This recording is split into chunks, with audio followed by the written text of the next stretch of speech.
Hey guys, it's RJ here, and let's get to the next Answers to Students video module for April 2009.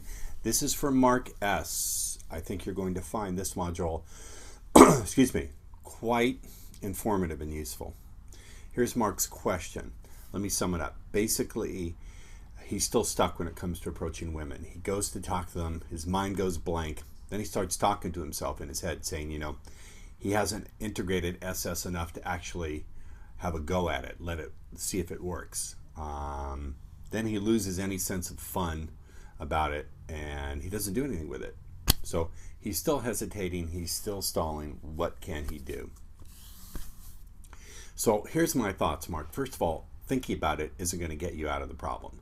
Doing more digital thinking in your head, talking to yourself, reassuring you that yes, you can do it. These things are not going to work. All it's going to do is add inertia into the process that's going on. It's going to keep activating the same system. See, you think that it's about the content if I give you something different to think, but I'm saying it's about the system. The system you're using to try to learn, to try to get through this, is the auditory digital system. Maybe here, I don't know subjectively where you talk to yourself inside of your head. The fact of the matter is, it's that system that you keep thinking will finally provide you the perfect answer. And when you get that perfect answer, you'll have no fear, you'll feel great and go right into it. And I'm not going to play along with that game. Giving more input into that system is no more the answer to your question than trying to drive a car to Mars is going to work if you just step on the gas more. So I want to introduce a different two things combined. First, I want to use the more pain if I don't method. When I was in high school, I had a crush on a girl named Susie Grace. Susie Grace, I never knew what happened to you, but you had the greatest ass in the world.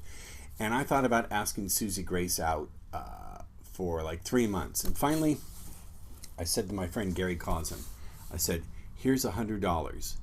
If I don't ask Susie Grace out by 3:30 this afternoon, don't give it back to me. Go spend it. He said, sure. So I knew the pain of losing $100 would be greater than the pain of whatever Susie might say to me. So there was more pain if I didn't act, so I acted. So here's what I want you to do, Mark, if you're serious about finally getting over this. Set a goal that you're going to talk to 10 women in the next week.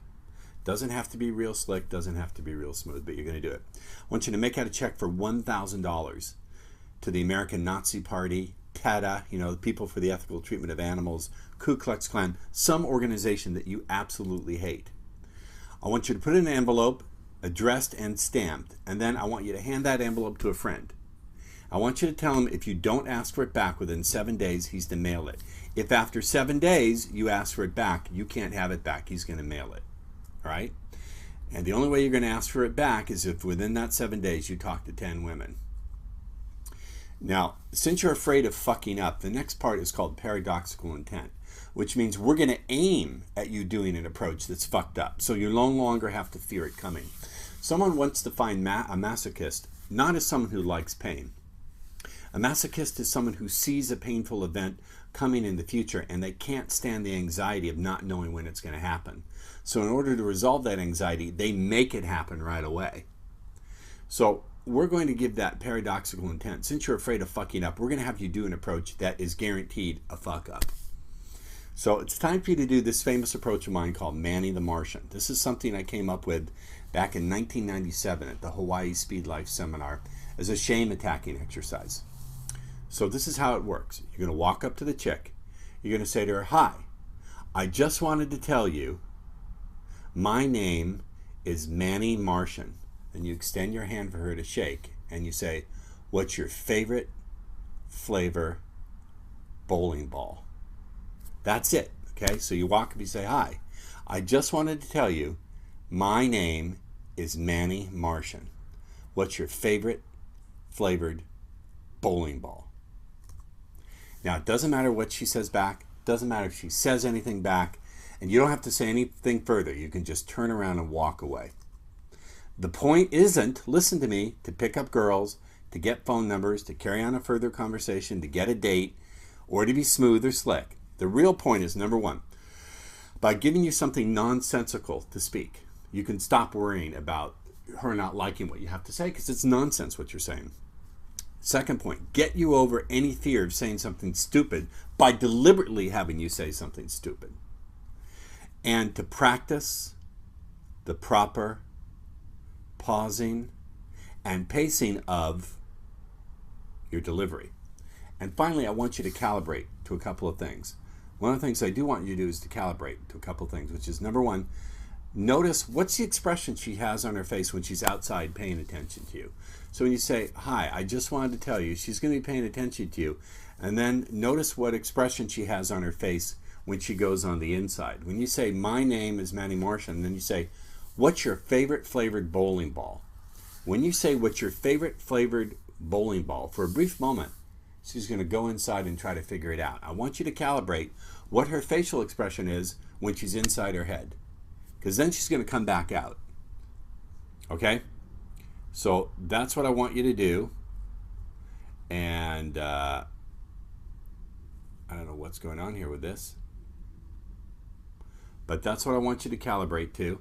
And then I want you to report back to me. I want you to report back in this forum what happens. Now, one other thing I think you're going to find will happen is that you're going to begin to get very good at predicting which girl will actually laugh at this approach and want to talk to you more, and which one will give you a rigid, nasty look. I don't want you to try to predict this. I want you to stick with the goals we've set for you. But after a while, you may find that you get good at noticing before you even approach who's really got a great sense of humor. Okay? That's it. The only way you could fuck this up is if you don't do it, or if you try to add in pieces that I did not tell you to do. If you're serious about getting through your problem and learning to Sarge, this is it. This is your answer. If you're not willing to do this, then you're not serious about really solving the problem, and you want to stay in a committed, romantic, monogamous relationship with your pain and your fear and your stuckness. And if that's the case, fuck yeah. But I don't think that's the case. So give this a shot. Let me know how it works. Hey guys, it's RJ once again with another Answers to Students video module. This is for a student named Formless, and actually in this Answers to Students video module, a big part of my answer is going to be asking you some questions, Formless, which I would like you to respond to in the members forum, and then I can record another subsequent video where we can follow up on your answers. So let's get right to it. Here's his post and his question. Essentially, and again, I'm not going to read it from the slides. That's not my job as a teacher. But essentially, what his problem is he gets a lot of bad feelings when it comes to approaching women. He feels a tightness in his chest, and his chest gets so tight he can't even say anything. But interestingly enough, he had an experience where for some reason he was able to squeak something out at a girl, and as soon as he did that, everything seemed to expand, and he couldn't even stop himself from talking to girls for the rest of the day. So interestingly enough, as he described himself as having the problem, he's also had situations where the problem didn't take place. So let's see how we can help Formless. I would say first and foremost as a teacher, I always want to look for the resource. Sometimes students who have been stuck in an area of life that's been unresourceful and painful for a long time, what happens is they lose the ability to see where they're being resourceful. So even when they are resourceful for a day, as Formless apparently you were, and still can be, I affirm you still can be, I own that you still can be, what happens is the resource becomes an accident, and we don't want that. We want the resource to be just that. And look at the word resource. Re means again, and source means something of value. So to revisit that source makes it a resource rather than just an event. So somewhere in you were able to reverse the problem. And even better news is that part of your mind that was able to reverse that problem is still there. So I think we have two goals. First is to find out how you reverse the problem that one special time, and teach you to repeat that. Whatever it was you did, that sound you made and how the feelings reverse themselves. But second, I want to make sure that we can contact and energize and cultivate that part of your consciousness that was able to help you make that breakthrough. So not just that one individual breakthrough, but that part of your mind that can generate breakthroughs. I'd like to make that available to you at all times. So here's the first way of reaching goal one. These are questions I'd like you to ask. Sometimes in these video modules, they're answers, but the answers contain questions that I'd like feedback on. How did you break through that special time? Here's what I think where the steps are. You managed to squeak something out. So I like that word squeak. I think you said nice shoes or whatever it was, but you squeaked it out, which means like, bah! The feeling started to reverse itself. Now, if you could put yourself back to the feeling being reversed, Where exactly did it start to reverse? And then where did it flow? You felt your chest start to expand, so something freed you up, and then you couldn't stop yourself from approaching the rest of the day. So here are my diagnostic questions, and take the time to go through each one of these. Do you remember what position your body was in when you squeaked something out? So when you squeaked something out, were you bent over? Were you standing up straight? Were you moving? Were you still? How was your body positioned in space and in relation to the girl? Do you remember whether or not you took a breath in before you squeaked out your answers? How soon after the squeak did you feel your tightness reversing? Was it immediate? Was there a lag time? These are important things I want you to think through. Finally, what was the first sign on the inside? The first signal that you got on the inside that let you know the feeling had started to reverse itself. So the first signal, the first feeling on the inside that let you know the feeling had started to reverse. One more diagnostic question. You said you were not able to stop yourself, so I want to know, what did that feel like in your body? That feeling of just not even being able to stop yourself. Where did you feel the feelings flow in your body? How did you feel connected both to individual parts of the body and the body as a whole? These are really, really important questions as we affirm and as we move towards, and indeed we assist you in owning that ability. Our second goal is to teach you how to contact that part of your consciousness that helped you have that breakthrough. So I want to teach you just a very brief self-hypnosis method. This is taken from Silva Mind Control. I acknowledge and credit them for this. Basically, here's the way it works. You're going to sit down in a comfortable chair or lay down in bed, but make sure you don't go to sleep. And you're going to use what's called the 3-3-3-2-2-2-1-1-1 method. Here's how that works. You're going to take a couple of deep breaths, and you're going to do this. You're going to put very light pressure between your thumb and your forefinger. That's going to be your trance anchor. Touch your thumb to your forefinger, and then you're going to count 3-3-3-2-2-2-1-1-1. 3-3-3-2-2-2-1-1-1. Now each time you say the letter 3, I want you to visualize it as printed, like right up in the middle of your forehead. If you just turn your eyes up like 45 degrees very gently, and imagine you can see it there, like on the screen in your mind. 3-3-3-2-2-2-1-1-1. And then you're going to say, I now ask that creative part of my mind that has helped me break through to accept my thanks, my gratitude, my love. And I ask that you, that powerful part of my mind, be here for me, serve me, assist me to attain my goals, for my highest good and the good of all concerned. You can write this pattern down if you want to. Now I want you to breathe deeply, and as you breathe out through your mouth, I want you to imagine that that breath is like golden light that you're sending to that part of your consciousness as a gift. And I want you to feel, I know this may sound new agey, but it actually works. Feel a felt sense of love flowing between you and that part of yourself. And do this for about 3 minutes. I want you to close this all by simply nodding your head with a feeling, of course, this is happening now. This is completed and this is done. And then you can go to sleep, or you can count yourself back up. 1-1-1, 2-2-2, 3-3-3. So I want you to do these things and answer the questions, and we'll get back to you next month with another module. Now it's Ross Jeffries once again with another Answers to Students video module. This is for Giliob. I don't know if I've got that correctly. I know he's one of my students from Italy, and he's already getting great benefits from the coaching program. So let's get to it. His challenge is this, is when he goes to talk to women, he's embarrassed or afraid or nervous or anxious about what other people are going to think about what he's doing. In his mind, he sort of projects their thoughts about what they're going to think about what he's doing. So I think you guys can begin to expect what my answer is. I think it's time to get some perspective. First of all, you're just not that important. Giliob, I believe that's how you pronounce your name. You're just not that important. People are more interested in the pimple on their ass than what you're doing in the world, unless it directly affects them. So unless your words are not being directed at them specifically, they probably just don't give much of a fuck what you say or what you don't. Second perspective I want to give you, and it's my personal perspective in business and in life. If you're not offending someone, you're not doing life large enough. You're not doing it large enough to enjoy it. And finally, when you have skill with a woman It's something that people actually admire. They want to see you do it. It's a matter of positive curiosity. So let me give you some ways that you can handle this issue of getting too wrapped up in your fears about what other people are going to think about you. Let's try altering submodalities. Now, submodalities are the smaller pieces within the following modalities: visual, auditory, and kinesthetic. So, for example, if you're talking to yourself on the inside, try saying the same thing to yourself, but alter the tone of voice.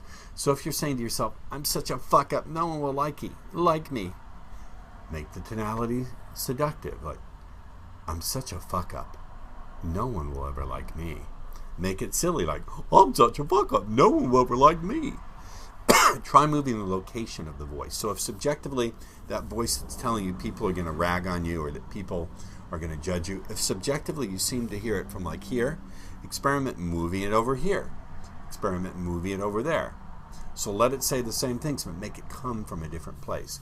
Now, I can't tell you which one will work for you because everyone is wired a little bit differently, but experiment with that. If it's the visual component, the visual imagery you're making, people laughing at you or talking nasty about you, if it's the visual component that's really bothering you, you got to change that around. Take the images that you have in your mind, run them backwards. Run the whole thing backwards. Put circus music to it. Dun dun dun dun dun. If the pictures are moving, make them still pictures. Freeze them. Excuse me, I'm so sorry. We have allergies here and I am itchy. Push the pictures away from you. Try turning down the brightness or making the pictures smaller. Experiment with these submodality changes and see how that affects the way these thought patterns have up until now been blocking you. Finally, and I think you gave me some feedback on this, find your trigger sound. Is there some sound you make to yourself right prior to thinking all of these limiting, anxiety-producing thoughts? So, for example, if your sound is, well, stop making that sound, because that is opening up all the circuitry that is required to be there to energize all the negative and anxious thinking. So what sound would work better for you? What's the sound you make when you're curious? Like, What's the sound when you're sure when you're going to go for it? Try making different trigger sounds and see how that changes. Hey guys, this Answers to Students module is for Marcel B. This is going to be short but sweet. This is a really good one. I can't think of too many more situations or questions that are as common and pervasive as this one. So I know you're really going to enjoy it. Let's get right to it. Here's his email. And again, remember, when I present these, it's not about me reading the slides to you. That would be boring as batshit. That's not what I want to do. You can read the slide for yourself.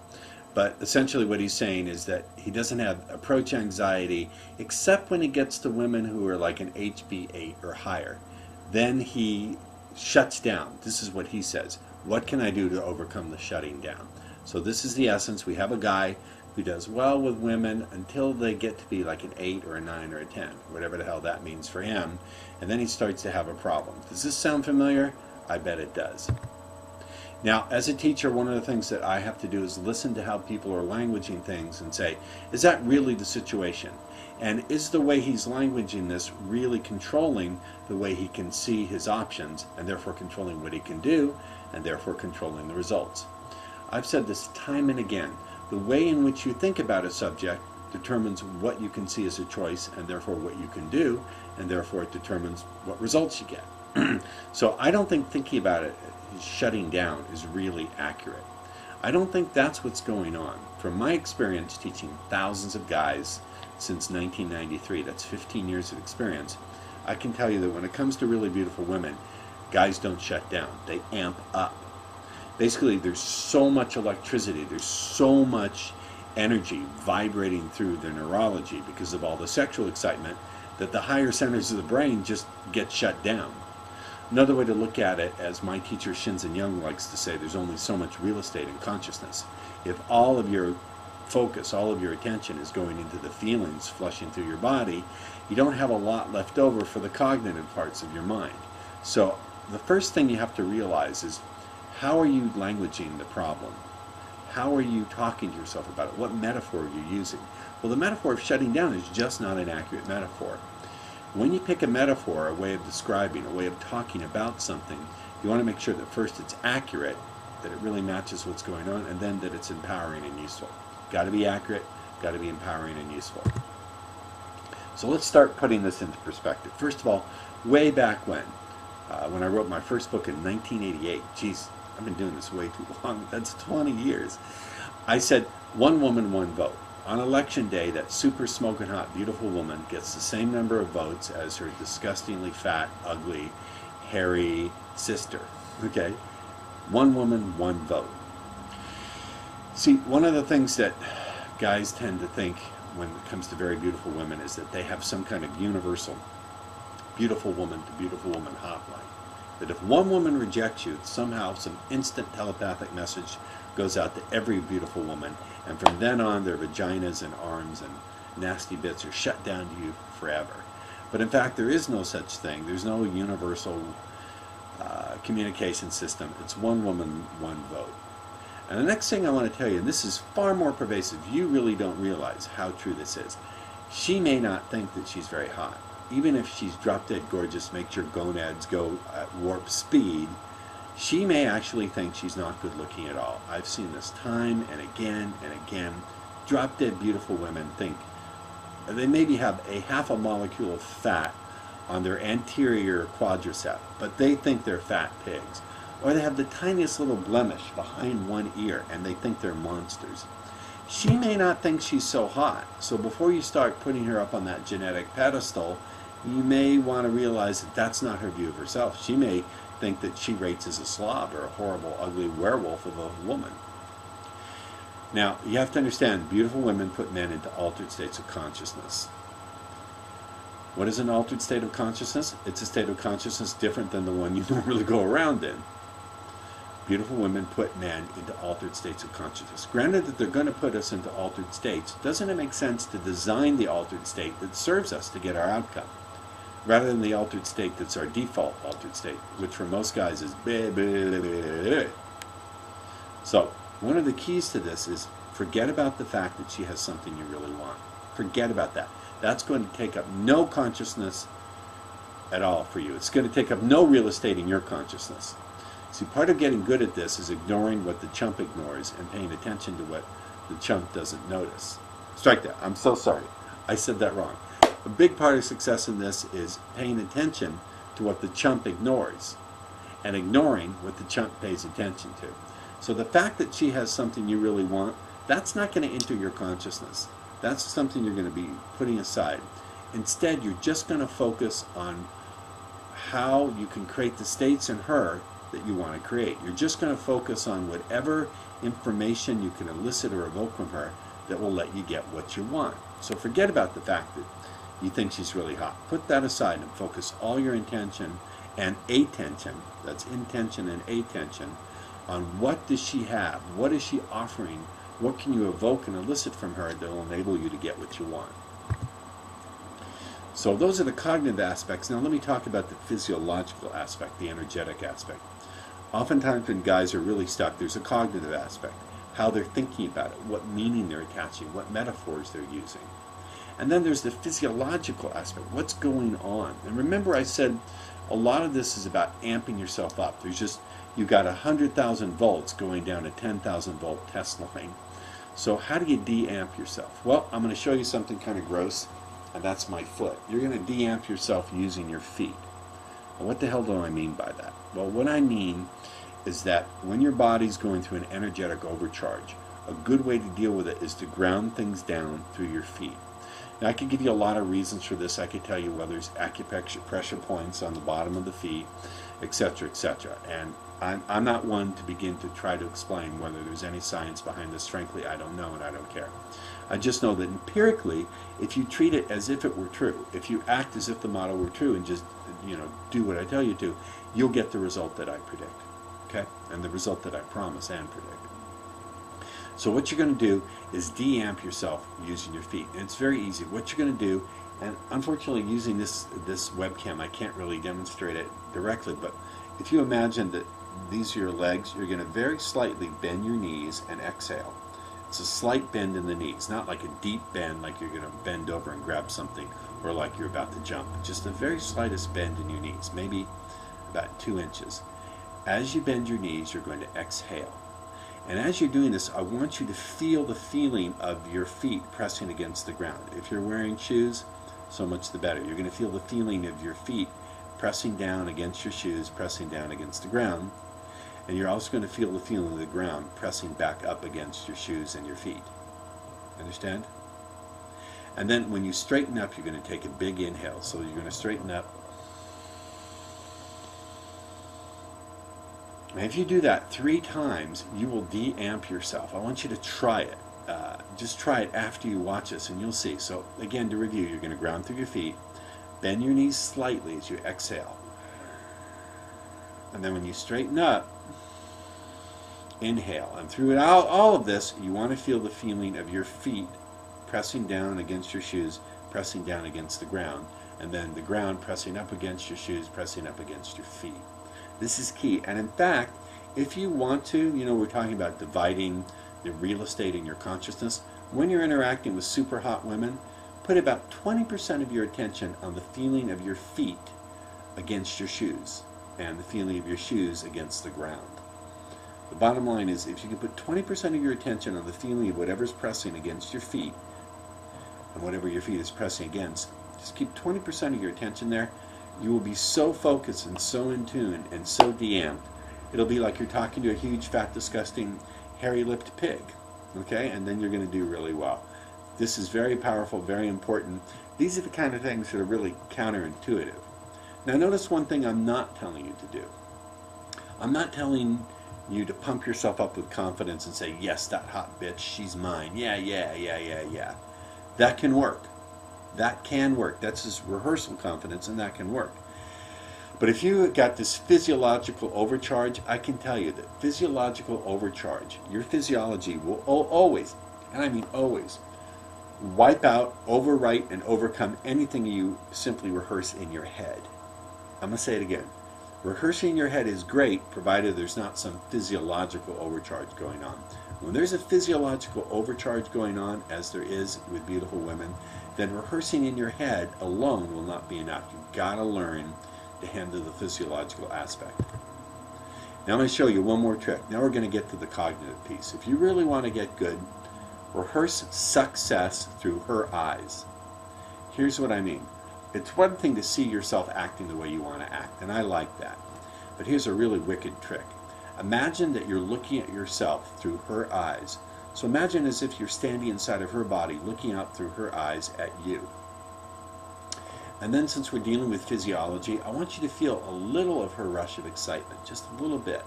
Not overwhelming, not like you feel her coochie dripping down her legs, but instead, just feel a little of her rush of excitement as she feels a bit of a thrill seeing you. You understand? Just a little bit. One of the mistakes guys make with this material is they try to completely overload a woman's physiology, her neurology. You want to light it up. You don't want to short it out. I'll say it again. You want to light it up. You don't want to short it out. And then hear her voice in her mind going, that guy is cute. And then see her in her mind. You're going to imagine that you're inside her mind, and you're going to imagine her picturing herself walking over to talk to you. You understand? So imagine you're inside her mind and you're seeing what she's visualizing, and see her visualizing herself walking over to talk to you. You sort of psychically, to use the word, leading her through getting inside her mind and initiating, engaging her thought processes for her. Now, I have to say, this is done with, here, the key to making this part work is it's very, very subtle intent. Do not think of it as a Dracula, welcome to my castle. No, in fact, when it comes to women, subtle is significant. Here's our key. This is so vital, you guys. I can't tell you how important this clue is. The hotter the woman, the more subtle you can be. The hotter the woman, the more power being subtle has. By subtle, I mean it's very low amperage, very low wattage. You understand? It's not like just a little bit of that intent is all you need. You're not going to push your way through the door of beautiful women. You're just going to nudge the door just a little bit. And if the hinges are properly oiled, it'll swing right open. And it'll swing open in a way that feels great for her. So that's it for Marcel B. I really like this presentation.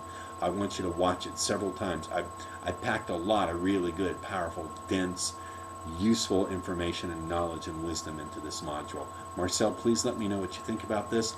All of you watching this module, write to me and let me know what you think about this. Post your comments to me in email. I really want to know what you think.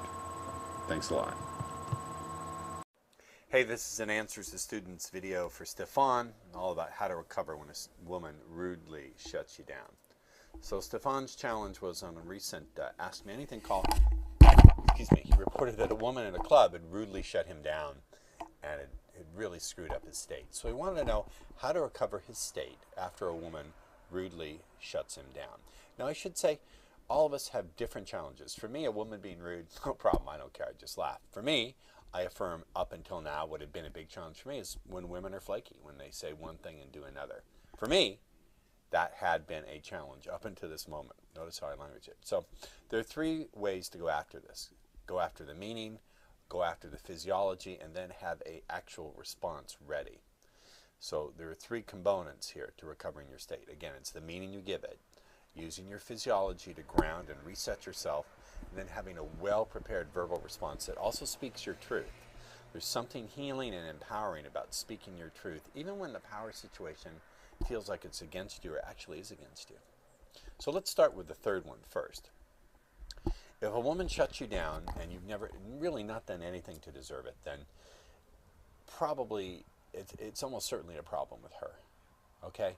So unless you've been persistently in her face and she's repeatedly telling you to get lost, her being angry is about someone else. It's not about you. So my suggestion is you present that truth in a somewhat clever way. Here's what's worked for me in the past. If a woman is nasty or mean or angry, I'll say, look, nothing I've just said earned or deserved that kind of response. So whomever you're angry at, it isn't me. Have a nice night. So again, nothing I've said just now earned or deserved that kind of response. So whoever you're angry at, it's not me. Have a nice night. That response, it states the truth. It does it without blaming or attacking. It preserves your dignity while gently but directly calling her on her bullshit. So you're stating the truth. You're preserving your dignity. You're calling on her bullshit directly but gently. Okay. Method number one is assigning the right meaning to everything. And it plays into number three. So first thing to understand is an angry response, that's about her. Her getting angry when you're approaching, even if you're not approaching with a lot of skill, that's not appropriate for her to get angry or vicious about it. Also, the second thing is the person who's angry is out of control. It may appear to be that they're dominant, but in reality, they are out of control. They are being dominated by their emotions. They're in the submissive position. Even though their body language and their facial expressions and their voice may sound like they're in a superior position or claiming a superior position to you, in fact, they're in an inferior position because the person who's out of control of themselves is always inferior in terms of status, in my eyes at least, to someone who's in control of themselves. Finally, it may mean, so first of all, it's not about you. They're out of control, and so therefore they're in an inferior position to you. They're at effect rather than being a cause. And number three, some people feel in a certain context they have a right to be meaner than they would be elsewhere. In a club or a bar, many women feel it gives them the right to be cunts, frankly. And so if they need to feel that in their life in order to dump anger, you'll find that coming out because of the context. In a different context, she might have been a lot kinder to you. Method number two, finally, is to use your physiology. You can ground emotions through your feet. So what I suggest you do is take a deep breath. And when you exhale, bend your knees slightly. Just bend your knees very slightly and ground yourself into your feet. Feel your feet in the ground, and then as you inhale, straighten up again. That's what I recommend you do.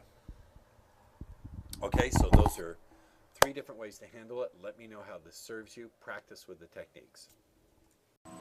Hey guys, this is Ross Jeffries with a sort of remote location special Answers to Students video module for Bjarne. The reason I say this is special is, first of all, I'm on the road, but I thought it very important that I get this as soon as possible into the members area for Bjarne to see.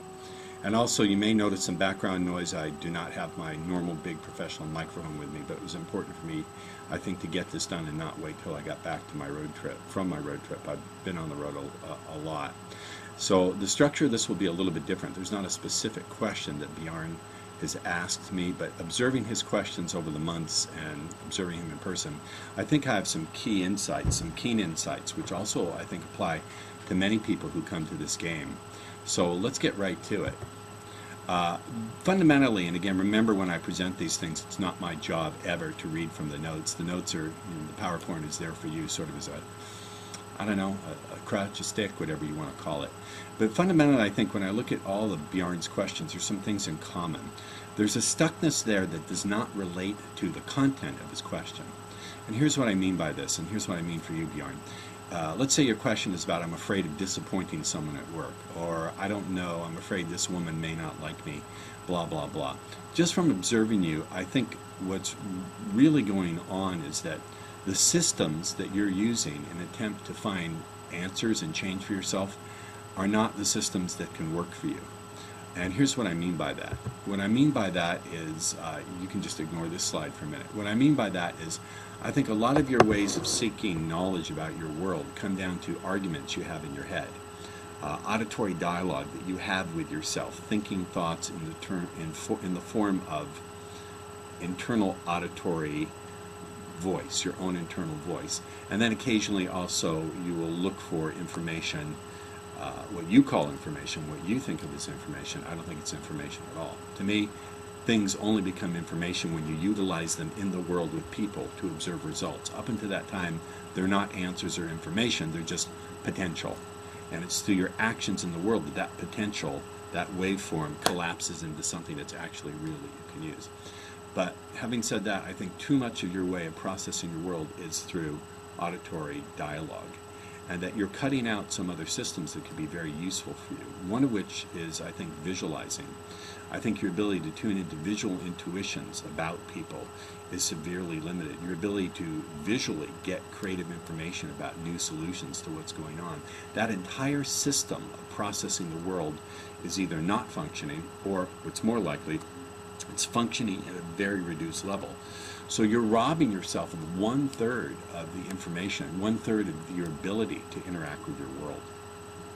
So one of the things I would suggest you do is begin to develop your visual intuition, your ability to tune in to information that comes into you through internal visual imagery. I don't mean visually, what you see through your eyes. There are a couple ways to do that. One is when you do the beginner's breath meditation that I teach, many people report that their ability to visualize dramatically increases. And then there's a website, I didn't spend too much time checking it out, but you can look at it. It's called learntovisualize.com. So your way of solving things, which is just to put more content through the same system, isn't going to lead you to any better results. Up until now, you've been searching for new content, new digital auditory dialogue to put through the auditory dialogue system. So what I'm trying to point out to you in terms of information programming is that system can't do the job. It's like if you're using Microsoft Word in an attempt to do video editing. The program is just not designed to do that. So I'm not saying that auditory dialogue doesn't have use. Of course it does. It's part of how we process and go through our world. But in your case, there's too much processing power going into that. So I would like you to develop your visual intuition. But secondly, I think that you have a deficit that many of my students have, which is you find it difficult to read the emotions of other people. You assume, because you can't read from their facial expressions what they're thinking or feeling, that anxiety that you feel at not knowing what they're thinking and feeling gets translated into your thinking, oh, something wrong is about to happen, or I'm doing something wrong.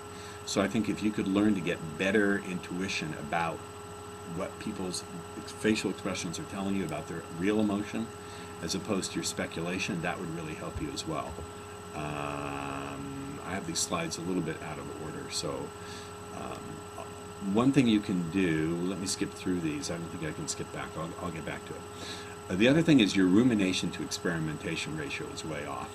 You'll spend 5,000 points of wondering and worrying for every 1 point of actually going out and experimenting in the world.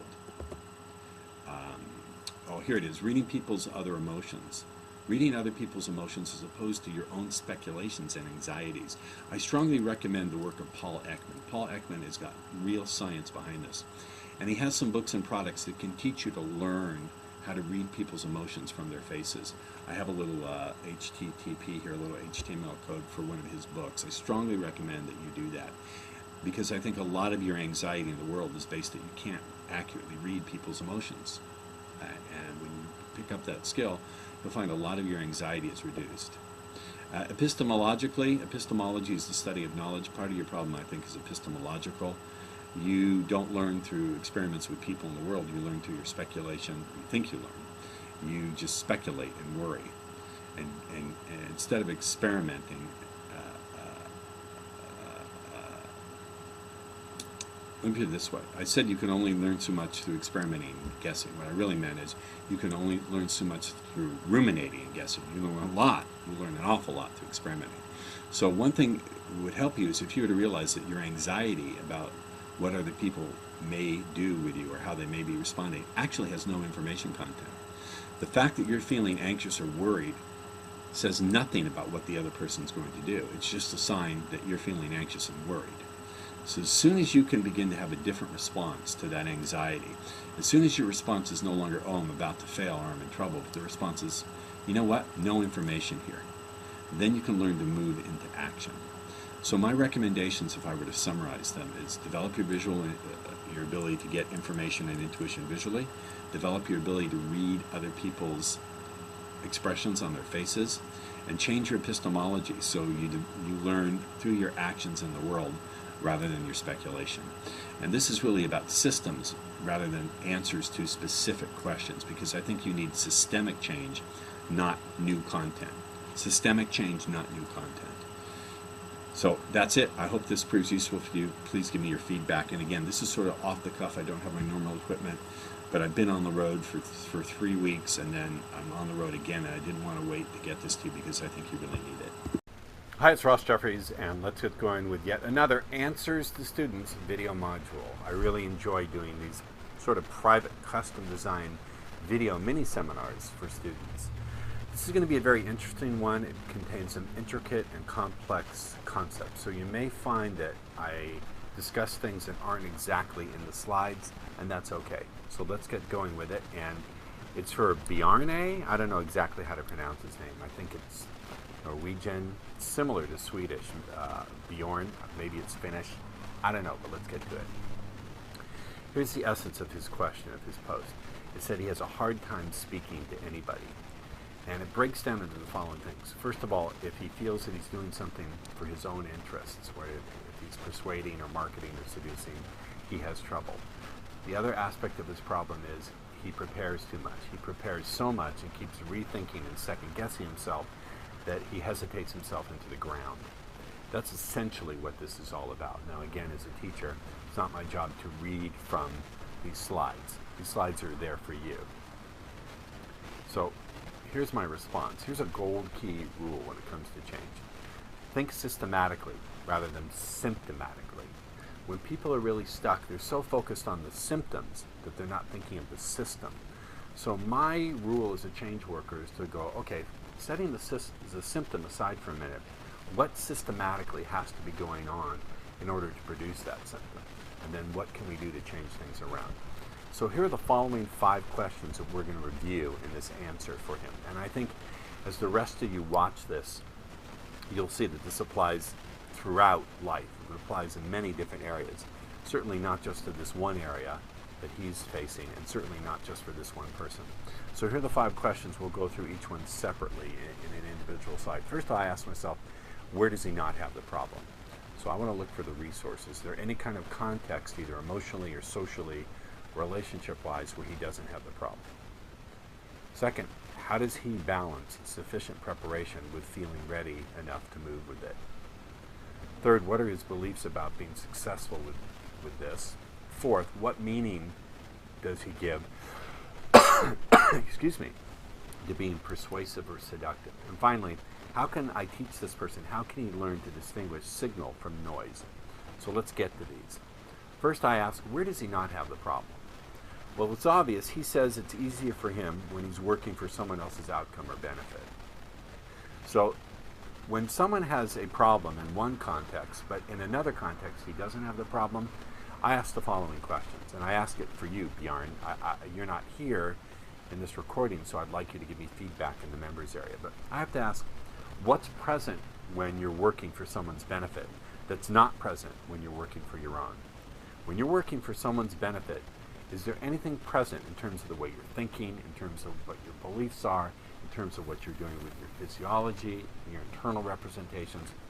What's present when you're working for someone's benefit that's not there when you're working for your own benefit? And then if we turn the question around, what's absent when you're working for someone's benefit that's not absent when you're working for your own? For example, when you're working for your own benefit, if you're trying to seduce someone or sell someone, if you've got some voice in your head ragging on you going, this isn't right, when you're working for someone else, that voice is not there.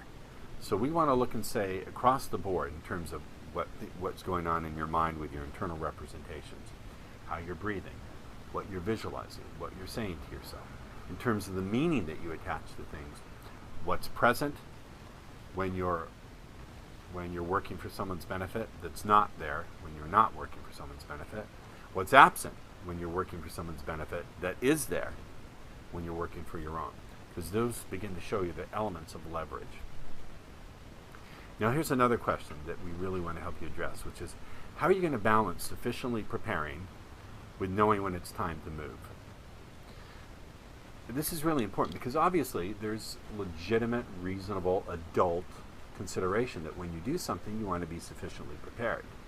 So what is the signal inside that's going to let you know you're sufficiently prepared versus the signal that says keep on preparing, you're never sufficiently prepared? It seems to me that when it comes to preparation, you have a routine running that has no exit strategy. It's running, running, running, but there's no point where you check and you go, okay, I'm ready, I can stop the procedure. If you're always preparing and always preparing, you never get around to actually doing the thing.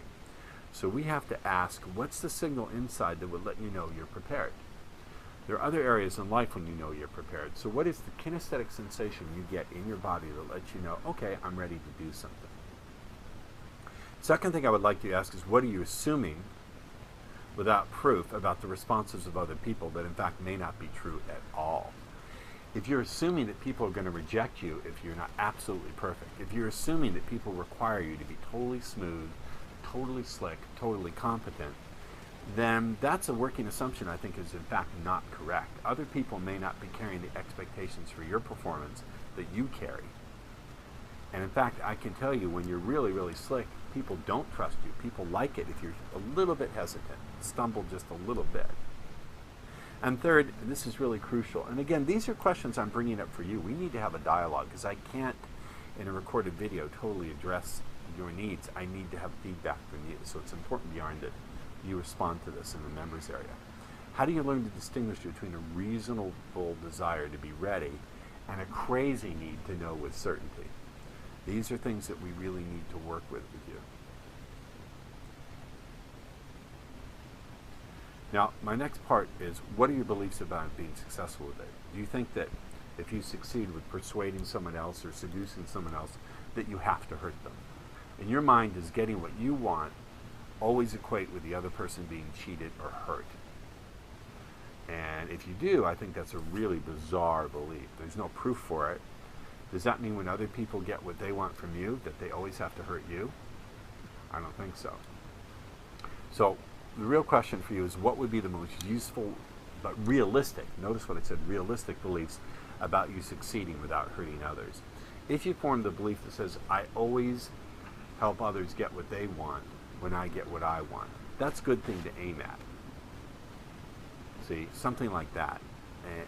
But however, sometimes people don't always get what they want. You don't and they don't. So you might want to form a belief something along the lines that I do my best to ensure that when I get what I want, other people get what they want and more. Something like that. I want to also ask, what meaning do you give to being persuasive or seductive? You know, a lot of people think that using speed seduction is a way of making up for flaws that they have. Well, the other guy's better looking than I am, he's giving her more. Or they think that it's bad, or it's cheating, or it's doing some minor crime like stealing someone's watch when you shake their hand or picking their pocket.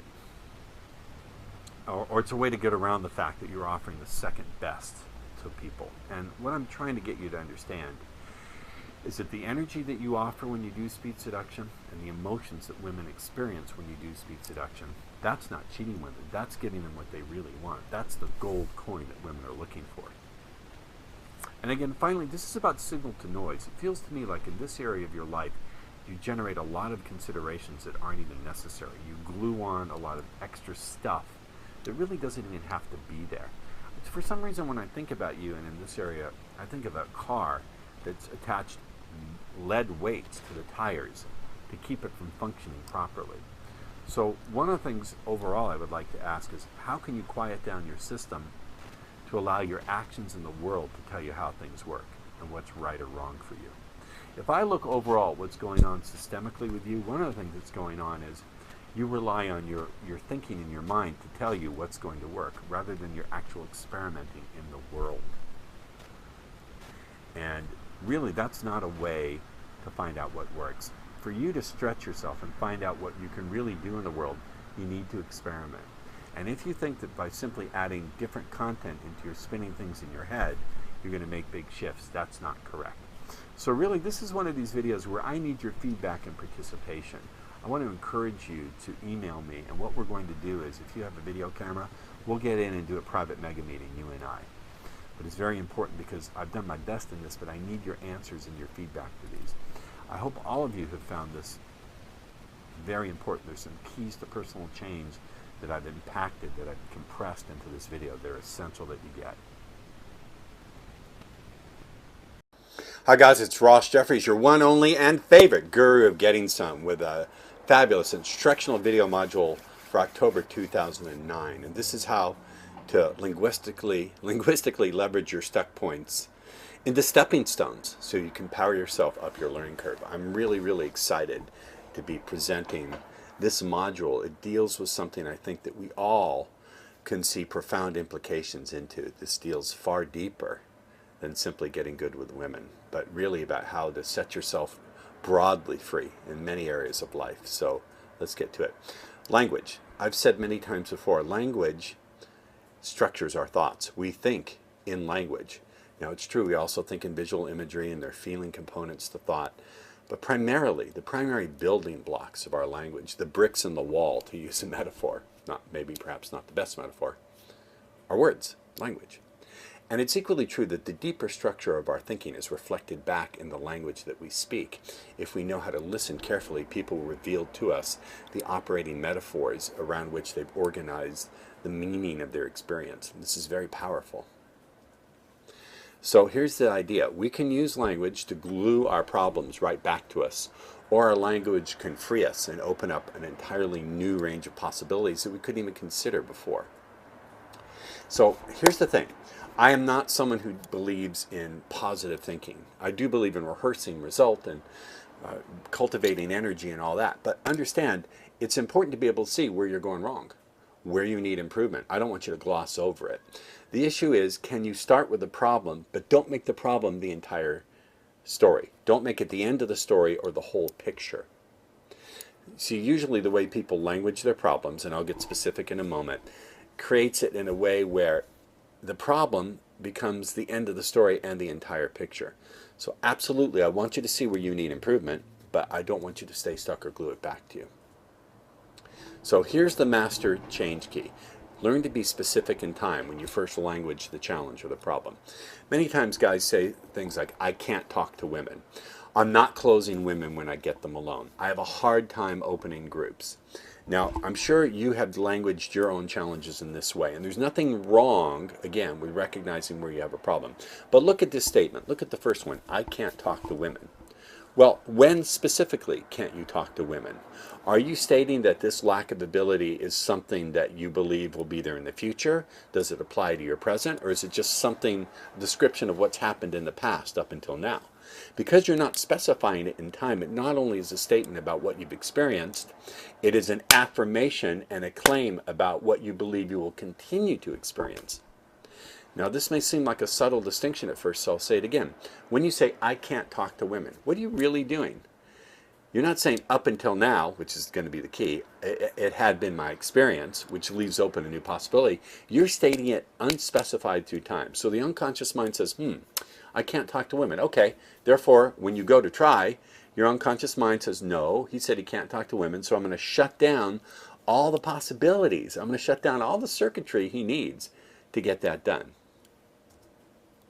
So again, looking at this slide, it sort of reiterates what I just said. It doesn't specify when the time limit occurs. When the limit occurs. Is it a statement about the past? Is it about the present? About the future? All three. So again, it's not just a statement about the problem up until the moment of the statement. It's an affirmation and re-owning of the limitation throughout all time. And so just simply by the way we language things, we can glue a problem unintentionally. Not that we want to, not that we're self-saboteurs or we're bad people or we're afraid of success. I really don't believe that. I think just the way we language things can continually glue the problem right back to us. And the other side that is offered is, well, just think positive, which is equally stupid, because then you don't see where you need improvement. So here's the first key to setting yourself free and languaging it properly and usefully. Here's the three magic words, up until now. So I would say something like, up until now it has been the case, or up until now it was the case, or up until now it had been the case.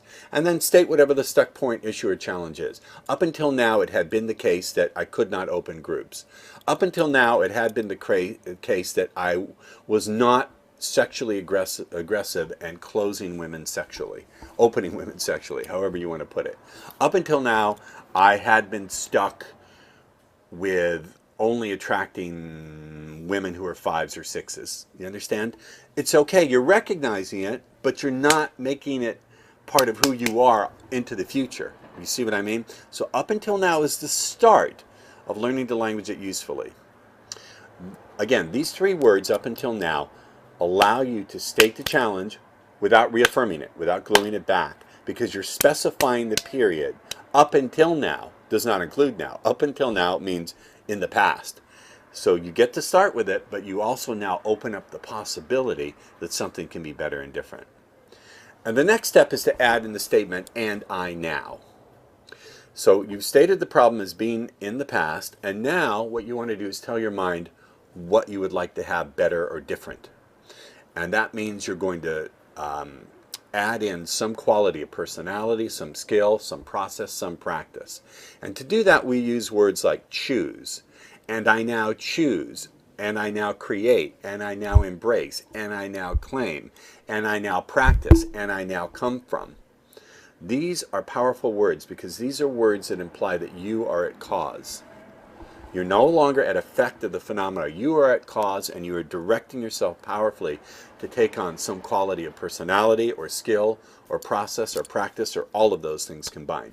And I like these words. I want you to write these words down. Choose, create, embrace, claim, come from, practice. And what you're going to do now is add in some ability. I now claim my ability to easily approach any women anywhere I go or find myself. How's that? I now claim my ability to easily approach any woman anywhere I go or find myself. So if the way you were languaging it is, I just don't meet women when they're in groups, you change it to, up until now it had been the case that I didn't meet women in groups, and now I claim my ability to easily approach any women anywhere I go or find myself. So claim is your word, a possibility word. It opens up the new possibility powerfully.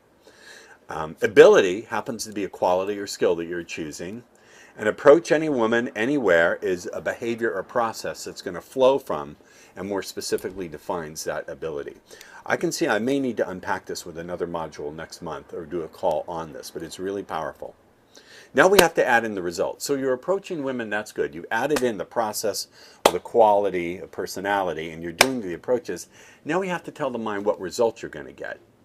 Are you going to approach women anytime, anywhere in a way that adds to your confusion and loneliness? Is that giving your mind the right instructions to follow? I would say no, it isn't. So instead, how about this? In a way that brings me sexual, physical, and emotional satisfaction with the hottest, most wonderful women eager to please me in every way. So if we don't add in the result, what happens? We just stay stuck in making progress or working at something. And also we have no vision to motivate and inspire us and guide us. If you add in what the result is going to be from the practice, then it adds incredible motivation. It keeps you going. It means that each step you take actually strengthens the power of the vision that pulls you forward. You create a feed-forward loop such that each step you take in practice, putting those skills or those qualities of personality into practice, each step you take feeds the vision of where you want to go. And that motivates you, and the vision, in turn, empowers the steps that you take. Now, simply languaging it properly is not enough. You then have to put it into action. The next step is to vividly mentally rehearse what those new skills will be and then go out in the real world and practice. Do you understand?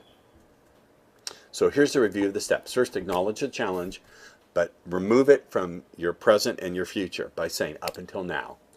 Add in and I now. Then you're going to create your choice words, your power words. Embrace, claim, create, choose, come from. Then you're going to name the skill, process, quality. You're going to name it with ownership. Not the aggressiveness, but my aggressiveness. So you want to include ownership now. Then you're going to name the result in a way that brings me what? And then you're going to rehearse and practice new behaviors, responses, and attitudes. I've given you a lot here. This should be a entire day mini seminar because I put a lot of quality and a lot of content in here. But I want your feedback on this.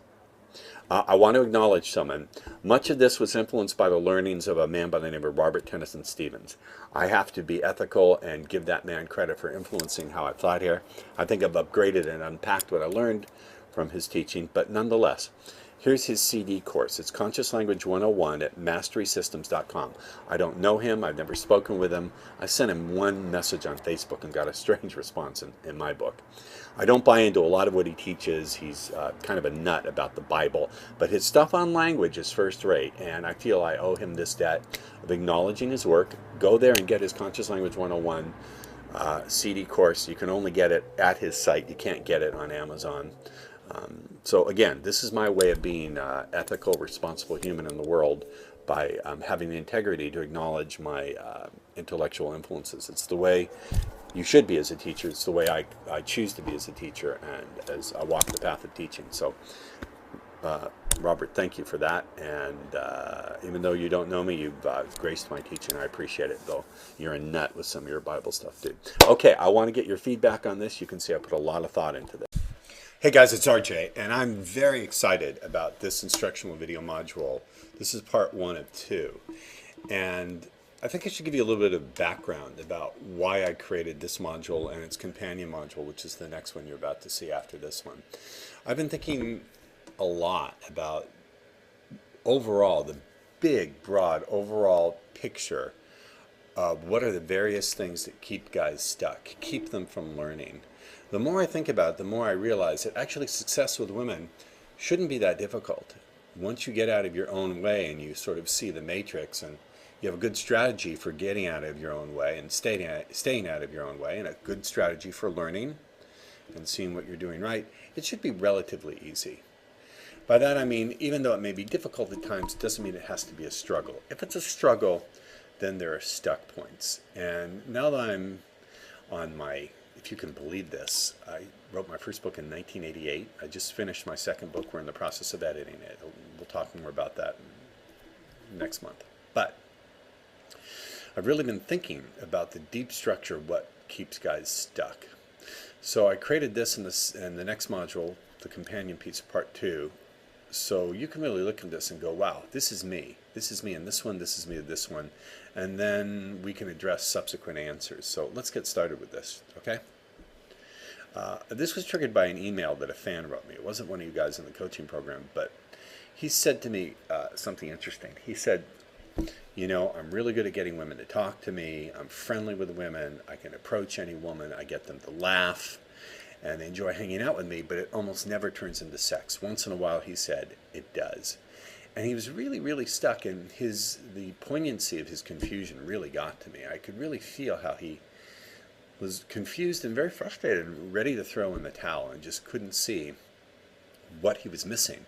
I think oftentimes what makes the challenge of dealing with women especially difficult is not just that we're not getting what we want. That's one thing. But we can't tell, what is it? What am I doing wrong? What do I need to add in? What do I need to take out? What do I need to increase? What do I need to decrease? It's not just the frustration of not getting what we want. It's the confusion of not knowing what to do next. You know, if you're driving along in the desert and your car is broken down and you have a really good map, at least you know where you have to go. At least you know the only issue is either getting the car started or calling for help to get the car started or getting some other means of transportation, but at least you know where you are. If in addition to the car being broken down, you don't know where you are, then that's the really difficult thing. And it's that I don't know where I am issue that I'm going to address here quite thoroughly. So I think there's 4 major categories of being stuck. These are the 4 major ones. And the first one is doing too much of, and we're going to go through each one. So this is just a brief summary of this slide. First one is doing too much of one thing to the exclusion or the detriment of others. Second one is doing nonverbal things that need to be changed or improved. We're going to go details for each one of these. Third one is doing some things that are just sabotaging your success. They just need to be left out entirely. You should just stop doing these things, or you need to severely cut back on them. And then there's a final category which I'll deal with in the next module, companion follow-up module, this one, that I call random or miscellaneous. So category number 1 is doing too much of one thing to the exclusion or the detriment of others. I have guys write me and say, I'm really, really funny. I can make any woman laugh. I'm the life of the party. I'm the center of attention, but nothing happens there. So if you're the kind of guy who's really, really funny, but just doesn't really get anywhere with women, or you're really supportive and you know how to be the good listener, but you don't know how to be commanding, you don't know how to be sexual, you don't know how to be dominant, you don't know how or when to sexually escalate, then you're in trouble because you're overly focused on one thing you do really, really well. Now, the trap here is this, is sometimes it's the thing that we do really well that we keep repeating. Because even though it's not getting us where we want to go, at least it feels familiar, and at least we do it really well. We have a feeling of competency, like, oh yeah, a feeling of efficacy, is that the word? Yeah, I'm in control, I can do this. It feels good to do something well, even if that something that you're doing well isn't ultimately, Talsberry, getting you what you want. Like clockwork, when I'm working here, Talsberry will come up for some attention. So the trap inside of doing something too much is usually it's something that, at least on some level, is working for us, but it's not working for us to get our ultimate result. So remember, it's not about being ourselves, it's about becoming our best self. And that means being able to see where you're doing something to the exclusion or detriment of other things. There could be nonverbal aspects that need to be improved. And by nonverbal, strictly speaking, that's not true. I mean more like tonality. So it's not exactly the words you're saying that are incorrect, but your tonality is off, or you're speaking really too fast. The tempo of your speech needs to be slowed down. Could be nonverbal in the sense of touch. Perhaps you need to work on how you touch women, when you touch women, what you convey when you touch women. Posture. How you carry yourself and how you move, I think, is as important as body language. In fact, I think it's more important. It's how you move and how you carry yourself that conveys and subcommunicates that message that you're someone who's powerful and knows how to be in control of himself and his reality, much more so than body language. It's what you do when you're in movement and how you carry that's, I think, more important than body language, although body language can be important too. So remember, when we're over-focused on what we say, the actual words, we're missing the nonverbal elements. Now, you say, but Ross, I thought speech seduction is about language. Yes, it is. It is important to know the words, but if you're over-focused on the words and you're ignoring the non-verbal aspects, or I should say the non-digital aspects, let me back up a minute and explain that. Digital is something that's either there or it's not. It's on or it's off. It's 0 or it's 1. You either say that word or you don't say that word. Analog are things that vary along a range. For example, if you have a light switch and you can dim the light or make it brighter, that's analog. So rather than nonverbal, we could say analog. There are analogical aspects of your communication that need to be adjusted or fixed. These are difficult to see. Particularly, I've found that guys who come to this and have problems are very left-brain people. They're very digital people. If you're an engineer, if you're in the IT field, and you're very digital, you're doing things from the left brain, you're going to miss the nonverbal aspects. You won't even know that they're there. And I think a lot of the confusion in this community are from very left brain guys who just can't even see what the nonverbal aspects are. They're not even aware of them. And they're trying to fix it through more digital stuff, through changing the on, off, yes, no, 0, 1 digital aspects of dealing with women, which are there. And they're totally not seeing the nonverbal aspects. Very important. Category number 3 is doing things that need to be eliminated or severely cut back. Sometimes it's what you stop doing or severely limit that brings the most improvement. So for example, and we're going to get to some more specifics a little bit later, I think either in this module or the next one, but if you're giving women too much validation, that's something that needs to be severely cut back. If you're complimenting them every time you see them, especially before you've even fucked them, then you don't need to eliminate it completely, but you do need to cut it back. There's some things, of course, you should eliminate entirely, and we're going to get to those. So let's talk about some typical category 3 behaviors, because now that we're chunking down to the behavior level, these things are a little bit more easy to see. They're less abstract, less conceptual than category 1 and category 2. But let's go to category 3 behaviors that I believe should either be cut out entirely or cut back. And these, in my 20 years of teaching tens and thousands, literally tens of thousands of guys, either directly or through recorded courses or whatever, or on the phone, whatever, these are the typical most common behaviors that I see should be either be eliminated or cut back. Number 1, over-validating. Remember, any kind of attention that you give a woman could be considered validation. So if you text too often, if you call too often, too many compliments, all this stuff about text game and phone game, I believe before you fuck that woman, the text and the phone should only be used to set up the meeting where you can actually get to her. Unless she's already shown that she's really, really responsive to your voice, then you can play with her a little bit on the phone using some of the hypnotic techniques I teach. But if you're, generally speaking, I don't want you texting just to be clever, texting to ask her opinion. Oftentimes this kind of behavior comes from our own insecurity. Oh, I don't know if she really likes me. I haven't heard from her. We haven't gone out. Maybe if I just give her some attention, she'll respond. It comes off as being weak and needy, and you really ought to avoid doing as much of it as you can. Also complimenting. Even complimenting things that have nothing to do with her looks. If you happen to really like the fact that she's a great artist or something once, tell her once and then drop it. I'm telling you, if you just stop doing this kind of stuff and stop getting in your own way, you may make big progress. For a lot of guys, they don't have to add in a lot of stuff. You don't need to learn a lot of skills. For some of you, it's just getting rid of the stuff that's been in your way. Number 2, giving any kind of gifts prior to sex. Flowers, cards, books. You know, I'm very generous with my books. If I could walk you around my home here, you'd see I have bookshelves everywhere.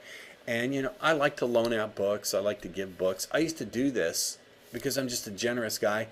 Invariably, if I ever gave any kind of book or video, even of my own work, because I have female fans, if I ever did that prior to sex, I never got laid, ever. Do not give any kind of gift prior to sex. Strict rule. If you want to break it, go ahead, but I really think it's a mistake. Number 3, acting or expressing any kind of horniness. Perfectly fine to convey that you're a sexual human, but to act horny, like to stare at her boobs, or kind of have that kind of horny look on your face. If you grope her or drool, or talk about how much you want to go to bed with her, anything that, there's a word in Swedish, snuskumar. I had a Swedish girlfriend, she called me her little snuskumar. Snuskumar literally means the lobster's claw. No, strike that. It means the dirty lobster. Snusk, dirty, humor, lobster. It means a dirty lobster. And that is, they use it to describe the dirty old man who pinches young girls' butts with his claw like a lobster pinches. You don't want to be a snuskumar. Okay? Related to this, number 4 is direct come-ons. One of the things I used to do early in my career, because I have great hands. If you've seen my Irresistible Arousal DVD, you know I can touch women and get them almost coming, or actually coming on stage, just by rubbing the back of their neck. If you don't have that product, you should get the Irresistible Arousal DVD. But in any case, I used to invite women for massages. You know, I'd do a little of this and say, let's go back to my place for a massage. And even though they wanted to fuck me, it was too strong a come-on. You just can't do that. You can't say, hey, come on over and I'll give you a massage. Very rarely does that work, because now you can give them a massage once they're there at your house, but anything that sounds like, come on over and let's fuck, for most girls, they're still going to put up a resistance to it. So forget these kind of gambits unless she's made it very clear she wants to fuck you. Now, seemingly contrary to that is being too indirect, hiding your interests, making excuses. If you're a student, asking her to study with you, I just think it's weak. Helping you cook something. Hey, can you teach me how to do something? I want to learn how to cook. Can you teach me how to cook? It's just weak. It's hiding the fact that you're a man and that you're, at least on some level, interested in her. Now let me give us some mental and emotional examples. These are also things that you need to severely cut back or eliminate. And they're a little bit harder to see because they don't involve so much how you think and feel, but strike that. They don't involve what you do as much as they do about how you think and feel, the internal processes that are usually driving your ineffective behaviors. Because they're internal processes and we're trained in our society not to see them. We're trained to thingify and to solidify around them. They're a little bit more opaque. They're a little bit more difficult to see, which is why I need to bring them to your attention. Here are the most common ones. This is not exhaustive or by any means complete, but these are the most common ones. Number one, crushing on a girl. Any kind of obsessive thinking about the girl prior to sex.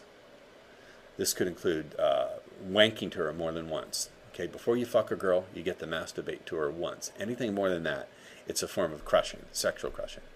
Projecting a future with her, imagining introducing her to your friends, going on vacation with her. It's wrong on multiple levels. You got to watch this behavior and stop it, because it just sends out a wave of neediness. If you want to talk about the metaphysics, it's like leaning forward into that future and you wind up pushing it away. It's a wave of metaphysical neediness, so you may not crush on a girl. You have to stop doing it. Number two, sort of related to this, is putting her on a pedestal in your mind. Assigning qualities to her, fantasizing about her being super or special or amazing, projecting qualities into her that she may not even have. This is very, very common, very common. And it's encouraged by popular music. Baby, baby, you're the best thing that ever happened to me. You're the light of my life. This kind of behavior is commonly encouraged by popular music, popular culture. It's reinforced, so you have to be very careful not to do it. Guys who are really great with women don't do any of these things. I guarantee you, naturals are partially natural not because of what they do. Naturals are partially natural because of what they don't do, or what they do very little. You see, if you want to get good at something, ignore what the expert ignores. Ignore what the expert ignores. Avoid what the expert avoids. Shun what the expert shuns. And number three, needing her validation as opposed to preferring it. This is really tough. Beautiful women, we have a natural thing as guys. Well, we have a beautiful woman on our arm. She likes us. We must be a great, high-status, amazing guy. Guys who are naturals have that process under control. Now, when they lose that process and when they really buy into that is when they start losing control of the relationship and they get dumped. These are very, very, very difficult disciplines, but if you can do them, it's a big if, then you'll see massive progress just by what you stop doing or by what you cut down doing. Rather than learning 50 different routines and a double reverse super backflip neg, if you can learn how to do what to avoid and what to stop and what to cut back in these categories, you make massive progress.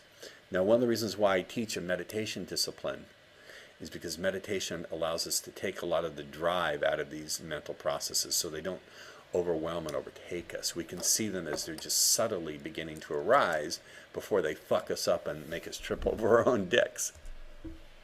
Number four, allowing a girl who's flaky on you or not responding or not coming through sexually to tie up your emotional mental energy trying to figure her out.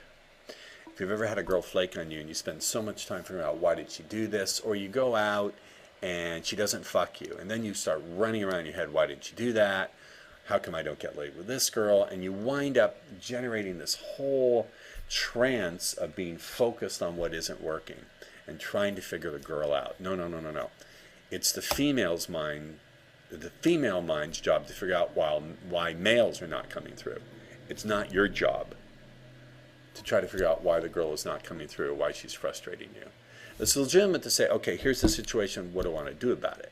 But to try to figure out motives and spin around, this is a female thing to do. The more you do it, the more your penis shrinks and you begin to grow vaginal lips. Okay? I want you to imagine yourself doing this, and every time you do, think of yourself starting to menstruate and go buy tampons, because that's what you're doing to yourself. So I'm sure this is going to generate a lot of conversation, a lot of thought, a lot of controversy. I would like to hear your feedback and your comments on it. Part 2 is coming up. I'm going to record it in a minute, and that's the random and miscellaneous category of hidden stuck points. I've hoped you enjoyed this. I want this to generate a lot of controversy and a lot of talk. And I know you've seen yourself in this. Okay, here we go with part 2 on exposing hidden stuck points. Now, we've already watched part 1. Part 2, I'm going to deal with some miscellaneous things I just couldn't fit into any category. Each one of these I could discuss for 5 to 10 minutes. We don't have that time. This module would be 3 hours long, but I think you're going to see the value in this, so let's get going. So here we go. Random miscellaneous category. I just couldn't find a way to put this into any other of the first 3 categories. This is a big one. Having the wrong set of assumptions and ideas about female sexuality. This is particularly a big one if you come from a religious background. About 15% of my students are people who've had a severe, restrictive religious upbringing that says sex is wrong unless it's between a married man and a married woman, and they're married to each other. There's a lot of messages about sex and female sexuality. So if you have been somehow taught to believe that women don't love sex, I had a student a few months back in my coaching program, this program that you're members of, presumably for watching this, and if not, you should join rjcoaching.com. He told me that he had this idea pounded into his head that women don't love sex from his parents, who were very religious. I said, here's what you do. Go to the most busy part of your city at lunchtime and count all the people. Just count them in your mind. And then ask yourself the question, if women don't love fucking, where are all the people coming from? So assuming that women don't love sex, or that the best way to have sex with a woman is to be super nice to her, or that you have to ask her permission or wait until she says, please fuck me, these are really going to get in your way. Number 2, item B. If you have no standards other than looks, if you're failing to screen, this is huge. 50% of this is how the other person shows up. And if she's showing up depressed, angry at men, frigid, you can be throwing the best stuff in the world, but if you just don't know when to cut bait and leave, if your only standard is that she's beautiful, you're guaranteeing that you're opting in to her wasting your time. I'll say it again. When you don't have standards other than her looks, when you don't screen based on her behavior and her energy and her vibe, you are opting into her agenda to waste your time for whatever reasons she likes to do that. Again, number C, this is related to this, is not getting that how she shows up and who she is and what she's open to is 50% of the game. There's some guys out there who teach same night lays. They teach that they're really good at going into a club or a bar and pulling the women and getting them to go home with them. But what they're not telling you is half that skill set is spotting the women who are ready for that.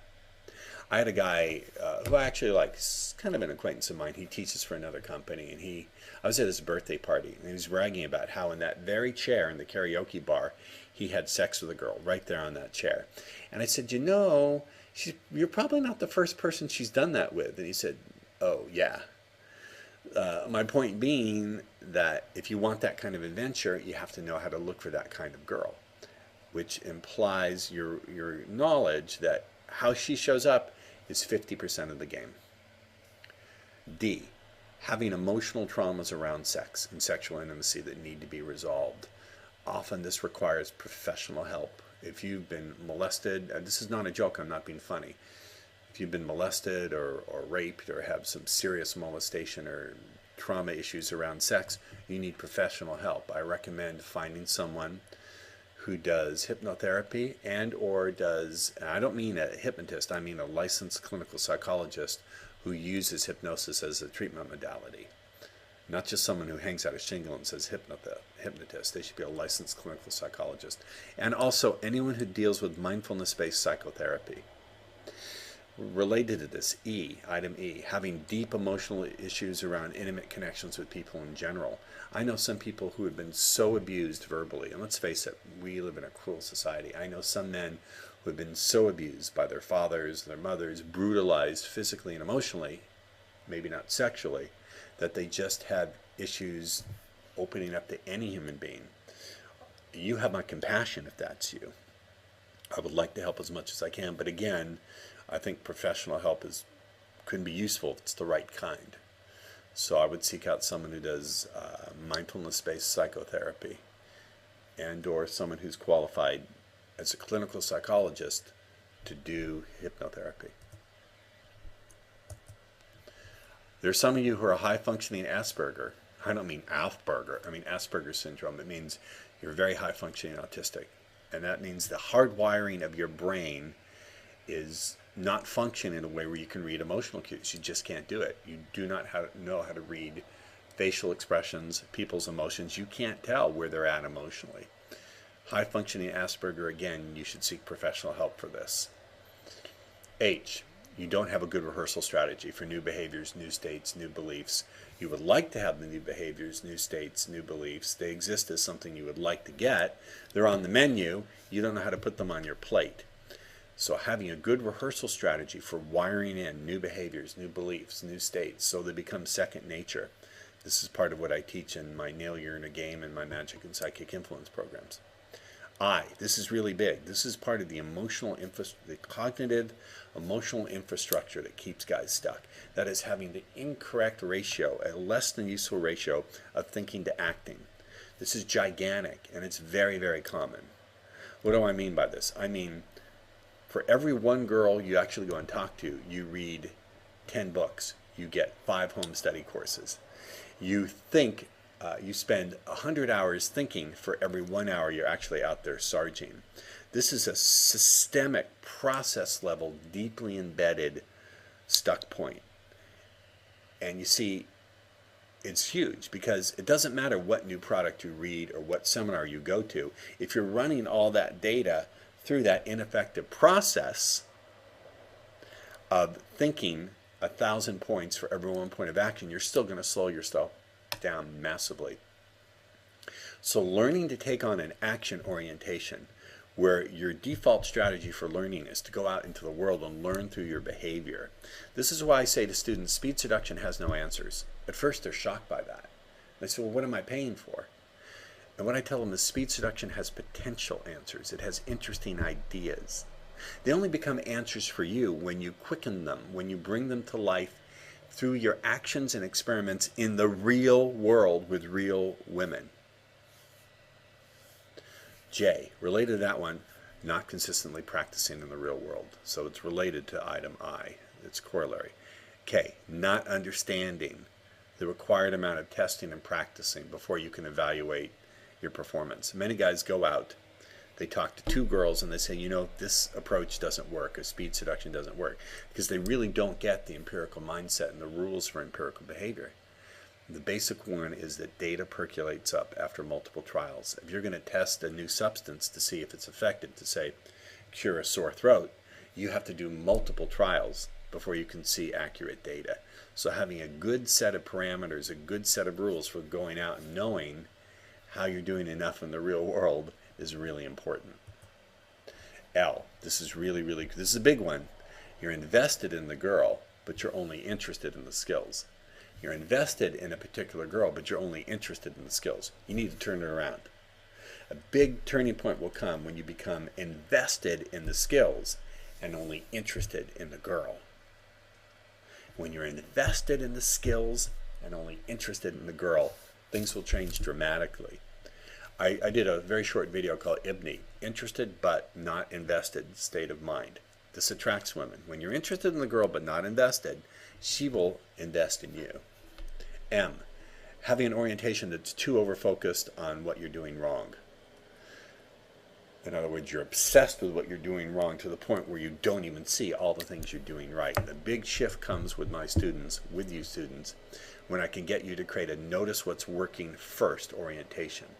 In an area of life that's been challenging, it takes training to recognize progress. Big, big learning. in an area of life that's been deeply challenging, it takes training and intent to recognize progress and competency in what you're doing right. So when you change the orientation from being over-focused on what isn't working, and instead your orientation is first and foremost, what am I doing right? What did I just do correctly? Then you begin to make progress. N, linguistically gluing stuck points right back onto you. See, I don't want you to ignore your stuck points. Obviously, I'm pointing them out to you here. But I don't want you to obsess on them and glue them right back to you. Every time you say, I don't know how to meet women, or I always blow it with women, or I can't close women, you're not only making a statement about what's been happening up until now, you're making a prediction about the future and an affirmation about the present. So knowing how to recognize what you're doing incorrectly without linguistically gluing it back to you is ginormous. And finally, thinking it's about who you are or some unfixable flaw, like I'm too ugly, I'm too old, I'm too fat, it's just who I am. Thinking about it as an unfixable flaw or just one single element, like it's my looks or it's my money, rather than looking at things from a systems approach. When you begin to look at this in terms of an interlocking system, the emotional infrastructure, your orientation, what you need to avoid doing, what you should do more of, what you should add in, what you should subtract out. When you begin to think in terms of systems, then everything changes and becomes much more efficient, far more easy, and you get amazing progress, even in the most challenging, difficult areas of life. I brought up a lot here. Each and every one of these items, A through O, is a subject for conversation. I want to see you guys talking about this in the members area. If for some reason you're watching this outside of the coaching program, please leave your comments. Thanks. Hey guys, it's RJ here, and this video is demonstrating some cool things with walk-ups. This is from my London live event, and I'm working with a lovely lady named Kim. So let's watch some of this. Of course, I will pause it to make comments as we go. So let's have a look at this. Right? So we come back to this idea of formats and themes, using certain formats to begin the process of engaging the attention and engaging the imagination. Now, initially, and I'm going to show you some stuff, but initially, remember, what I'm aiming at is not lust or desire or total fascination or deep connection. Initially, I'm aiming for that lean forward. I'm aiming for that initial where, even if it's not a physical leaning forward, it's a leaning forward with their attention. So bear this in mind. With the walk-up, when you're doing the initial walk-up, we're not looking to create immediate states of lust, fascination. That's all great and incredible connection. You can do that right away with about 20% of the population. But initially, I'm looking for something else. I'm looking for sort of interested, curious, welcome, openness to receive what it is I'm going to present. And you'll see me setting this up with Kim in just a second. It's sort of like, with their attention, they're saying, oh, I like this, show me more. Does that make sense to you? Yes. So, Kim, I need to borrow you again. So, since she's our only female volunteer, give her a big hand. She's doing really well. Cool shoes, too. Huh? Take them off. Being petite isn't bad. I don't know. It just means you're closer to the earth. No, it doesn't. Okay. So, initially, I'm going to have you stand up. By the way, if you're noticing some flicker in the image, it was shot in a format that's not compatible with American film. So this is a translation coding issue. Can't do anything about it. In a minute. I'm going to show you a little bit about walk-ups. And it doesn't really matter so much what I say, but what I'm aiming at. When I do a walk-up, let's say, oh, this will work. Let's say you're at Starbucks and you're seated doing your whatever, working on. Do you do Facebook on Starbucks? Yeah, okay, whatever. All right. And the first thing I do when I open a girl is do a pre-opener. So let's write down pre-opener. Now you're going to hear me say this again in the video, but the point of the pre-opener is to let her sample my voice and sample my presence so she knows that I'm not dangerous. Everything I'm going to show you, I'm going to explain why I do it. A pre-opener is just designed to give a woman a little sample of my voice, a sample of my presence, a tiny little sample, so she can... does anyone here have cats? Yeah. Okay, do you have cats? I do. Okay. Have you ever seen a cat do this thing? Where they like open their mouth and they kind of make a weird face like that? Have you seen that? The cat has an organ on the roof of its mouth called a Jacobson's organ, or a vomeral nasal organ, where it's sort of a combination between taste buds and smelling. They're taking scent molecules on their tongue and lifting it up from their tongue to that organ so they can sample it just a little more and gain more information from it. This is not a language pattern, I'm telling you the truth. So you ever see a cat make that, it kind of sniffs, and then it goes like that? You ever see that? Have you ever seen that with your cat? Okay, this response is called, I think, Fleming, or anyway. So the point of the pre-opener is to just give the lady a little sample, a quick little harmless sample of my presence, my physical presence, my voice, and my vibe, just a little bit of it, just so she can sample it and immediately make a decision unconsciously, like in the back of the mind, safe or unsafe. That's all I'm doing. That's all I want her to do, to get a little sample, safe or unsafe. Because I want her definitely to come down strongly on the safe side. If I'm unsafe, then anything else I give, put your arms up, put your hands up. Do you know how to fight, to box? Go ahead, show me what the stance is. Okay, I don't want that, right? First of all, because She's got a good stance. She's got it pretty right. she could clock me fast. She looks like you could throw a jab. Can you throw a jab well? Maybe, yeah. Yes, she can. That's okay. Show me what you got. I just kind of, I'm not Yeah. good at it. No, that's good. Go ahead. I don't mind. Okay, so kind of saying. Yeah, she can sting pretty hard. Okay, so the pre-opener. The purpose of the pre-opener doesn't matter. It's not designed to be clever. So we're at the Starbucks. I'll say, forgive me, I'm just going to reach over and grab the cream. That's it.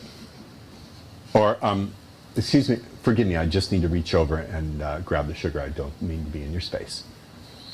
Whatever it is, that's all I'm going to do. That's all I'm doing. I'm giving her an opportunity to quickly sample my physical presence, that I'm at a respectful distance. I'm not going to, forgive me, right? I'm letting her see that I'm a safe distance, that I'm being polite. I personally, if someone reaches into my space without saying, excuse me, I'm ready to break their arm. I don't like it. So I'm being polite. I'm giving her a chance to hear my voice, to sample the resonance of my voice. I have a resonant voice, yes? Yeah, I can use it in a way that's quite powerful if I want to. So that's all it is. Pre-opener. You get it? Pre-opener can be an A. And then, once I do the pre-opener, then I'm going to do my opener. I found if I do the pre-opener first, then I can do the stupidest opener and it works. If I do the stupid opener without the pre-opener, it doesn't work. Because if I do the pre-opener first, she's then going to view the opener through the filter of, okay, this guy's safe, it's okay to laugh. Get This is really, really, really important. And this is why many guys are flubbing up their walk-ups, no matter how well they have things memorized. They're not first giving her that brief little sample that she can take on a quick blink unconscious level to intuitively get that you're safe and you're not harmful. So that's the purpose of the pre-opener. And again, the pre-opener doesn't matter what you say. It doesn't have to be clever. it? In fact, I recommend against clever. So, excuse me, I just want to grab the half and half. Sorry to reach into your space. Say, are you Jamaican? No? Because Jamaican me crazy. Okay, that was a really stupid thing to say, but when I saw you, I thought, let's see if she has a sense of humor to go along with all the good looks. My name is Dick. Dick Crazy. I have a feeling you are too. No, just kidding. Okay, so anyway, are you a roller, a folder, or a thrower? I'll go right into it like that. So let's examine what I did. I say something, first I do the pre-opener, and then I do something funny. I say, are you from Tennessee? Because you're the only 10 I see. All right. Okay, that was really stupid, but when I saw you here, I thought... Now notice something. As soon as I get the laugh, I touch. I touch on the first laugh, just a gentle touch. And I'm touching, but I'm leaned away from her. I'm not leaning into her. You see, I don't know if you can pick up the cursor here, but I'm not leaning my body forward. I'm touching her very gently on the shoulder, holding the touch as she laughs, and I'm leaned away. I'm not leaning into her, so it's safe. I'm leaned away, she's laughing and looking at me, and it's just a touch on the shoulder. See if she has a sense of humor to go along with the good looks. Now I'm leaving the touch there because she's been talking to me the whole weekend and we're comfortable with each other.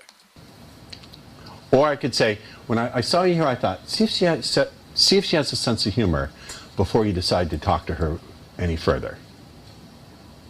Right?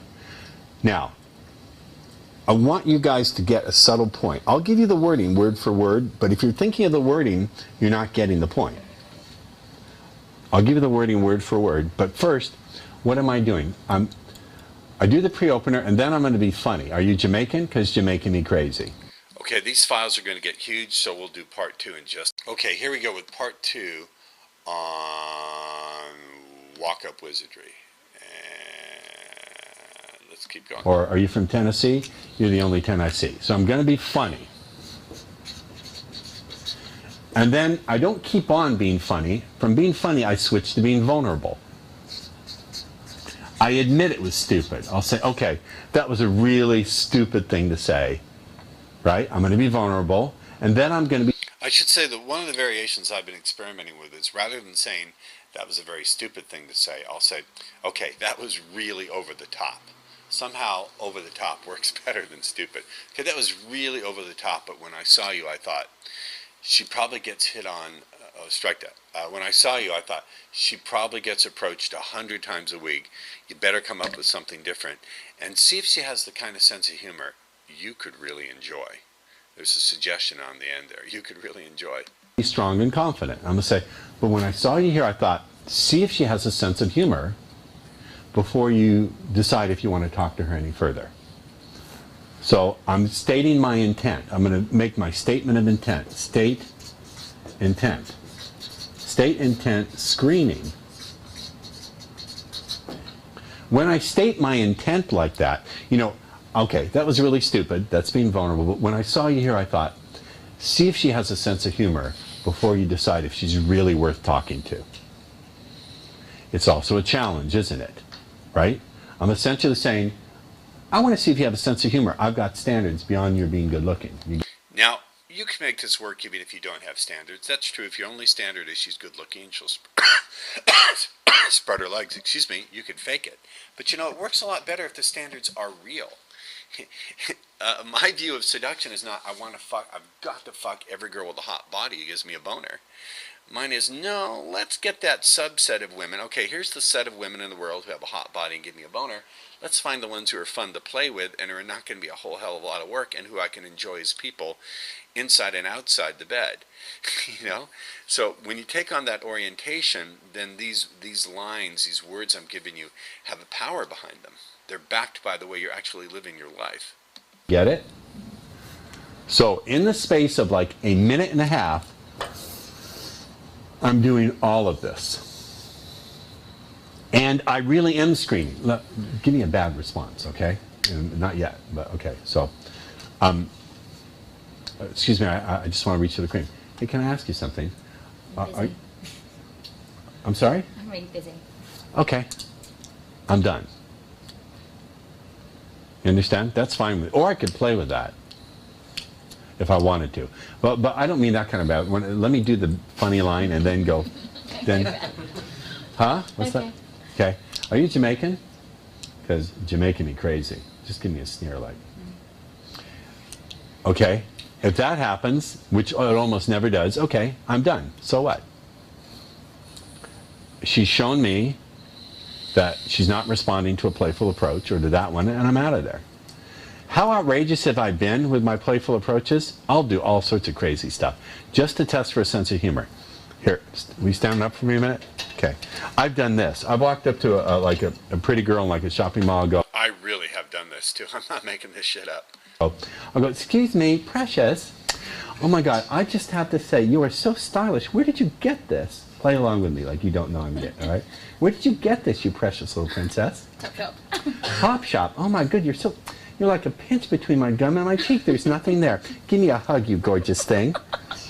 Oh my God, let me see. I have to tell you, I'm not really gay, but this sure feels good. No, seriously, when I saw you, I thought you probably get hit on 100 times a day. I better do something real different to really get your attention. So my name is Dick Stalker. No, actually, my real name is Pete Sutcliffe. Pete Sutcliffe was the Yorkshire Ripper, never mind, mass murderer of recent English history. Never mind, guys, don't say your name is Pete Sutcliffe or Charlie Manson or... Never mind. Does anyone know who that is? Okay. The Yorkshire Ripper, that's right. By the way, I'm holding your hand just a little longer than I should. I've done that with girls. So I'm not going to do it with you, but come here. I'll do something. Here, give me, like, I'm hugging them. I'll actually like go, oh my God, let me feel those buns. I'm like squeezing their buns and, oh my God, you're so firm. And I just have to say, I'm starting to feel a real tingle. See, she likes this shit. Look, that's a laugh of genuine enjoyment. She's not faking that. She likes me. So, you know, the funny thing is about women is if you have a good, strong male presence and you're okay with what's going on yourself and you're okay with her having a response that's not this good, because you know you'll either learn something from it or you'll move her to a response that's good, then you'd be surprised at how pliable they become. They never have a bad response. They're laughing, and then I say, listen, I know that was really totally See, I touch. Notice the touch. I touch on the laugh. outrageous, but when I And I leave a distance when I touch. My body is not leaning into hers or close to hers. It's still at arm's length. saw you, I thought, So this is cool. I'm demonstrating. People often ask, how soon should I touch? And here you're seeing it. she's so pretty, she probably gets hit on 100 times a day. Think of something different to really get her attention. Now that's flattering. Do you understand what I'm saying? Do you get it? Have a seat. So you see how I'm using this to get her attention by being funny, and as soon as I'm funny, I then go to making my statement of intent. I even admit that what I did is corny and stupid. If I admit that it's corny and stupid, that she can't be thinking, oh, that was corny and stupid, because I'm saying it first. I'm admitting it. I'm saying, of course it's corny and stupid, but I saw you, I thought, she's so cute, she probably gets hit on 100 times a week. Think of something different. Just think of it. And so I just had to come and say hi that way. I hope it isn't too unusual, but you look like you're a really fun and playful person. That's a really good one, too. I hope it isn't too unusual, but you look like you're a really fun and playful person. I hope it isn't too unusual, but you look like you're a really fun and playful person. So you do your funny stuff and you say, okay, that was really over the top. But when I saw you, I thought she probably gets hit on 100 times. She probably gets approached 100 times a week. So think of something fun and different and see if she has the kind of sense of humor you could really enjoy. Anyway, I hope you're a fun and playful person. You seem like it. What is she going to say? No, I'm not. I'm a stuck-up bitch with ice cubes in every place, right? So I'm going to do that pre-opener. You could also say, well, I'm glad to see it seems like you're a fun and playful person. When you've done all that, you can say, anyway, I'm glad to see it seems like you're a fun and playful person, meaning you're still not sure about her, which implies you're testing her. And also, if I can, my name's Dick Dastardly. I'm going to hold the hand just a little bit longer than I should, just a little bit longer, not that long. You turn red fast. Oh my God. I'm just going to hold just a little, one more time. My name's Dick Dastardly. That's a normal handshake, right? My name's Dick Dastardly. Hold on. Let me get this little thing out of the way, guys. Sorry. Let's see. Oops. No, we want to go, no. Let's see.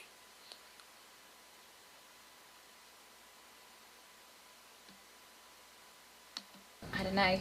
Possibly, maybe. Why? Because when I saw you... Hold on. Sorry, guys. You're just going to have to put up with a little bit of my technical ineptitude here. It's like this. Just a tiny little bit of willpower. It's not... I just want to test subtly. Give me your hand one more time. So I'll say, my name's Ross. Ah. Okay. Good. I've done that with girls. So I'm not going to do it with you, but come here. I'll do something. Here, give me, like, I'm hugging them. I'll actually like go, oh my God, let me feel those buns. Sorry, I'm like squeezing their buns and, oh my God, you're so firm. And I just have to say, I'm starting to feel a real tingle. They never have a bad response. They're laughing. And then I say, listen, I know that was really totally outrageous, But when I saw you, I thought, she's so pretty, she probably gets hit on So you 100 can watch times the a day. touching again. Think of something How I different touch and how long to I really hold get it. her attention. Now that's flattering. Do you understand what I'm saying? Do you get it? Have a seat. So you see how I'm using this? Also, notice how I just tell her, have a seat. That's being commanding there, not have a seat, or will you please have a seat? Have a seat. To get her attention by being funny, and as soon as I'm funny, I then go to making my statement of intent. I even admit that what I did is corny and stupid. If I admit that it's corny and stupid, that she can't be thinking, oh, that was corny and stupid, because I'm saying it first. I'm admitting it. I'm saying, of course it's corny and stupid, but I saw you, I thought, she's so cute, she probably gets hit on 100 times a week. Think of something different. Just think of it. And so I just had to come and say hi that way. I hope it isn't too unusual, but you look like you're a really fun and playful person. What is she going to say? No, I'm not. I'm a stuck-up bitch with ice cubes in every place, right? So I'm going to do that pre-opener. And also, if I can, my name's Dick Dastardly. I'm going to hold the hand just a little bit longer than I should, just a little bit longer, not that long. You turn red fast. Oh my God.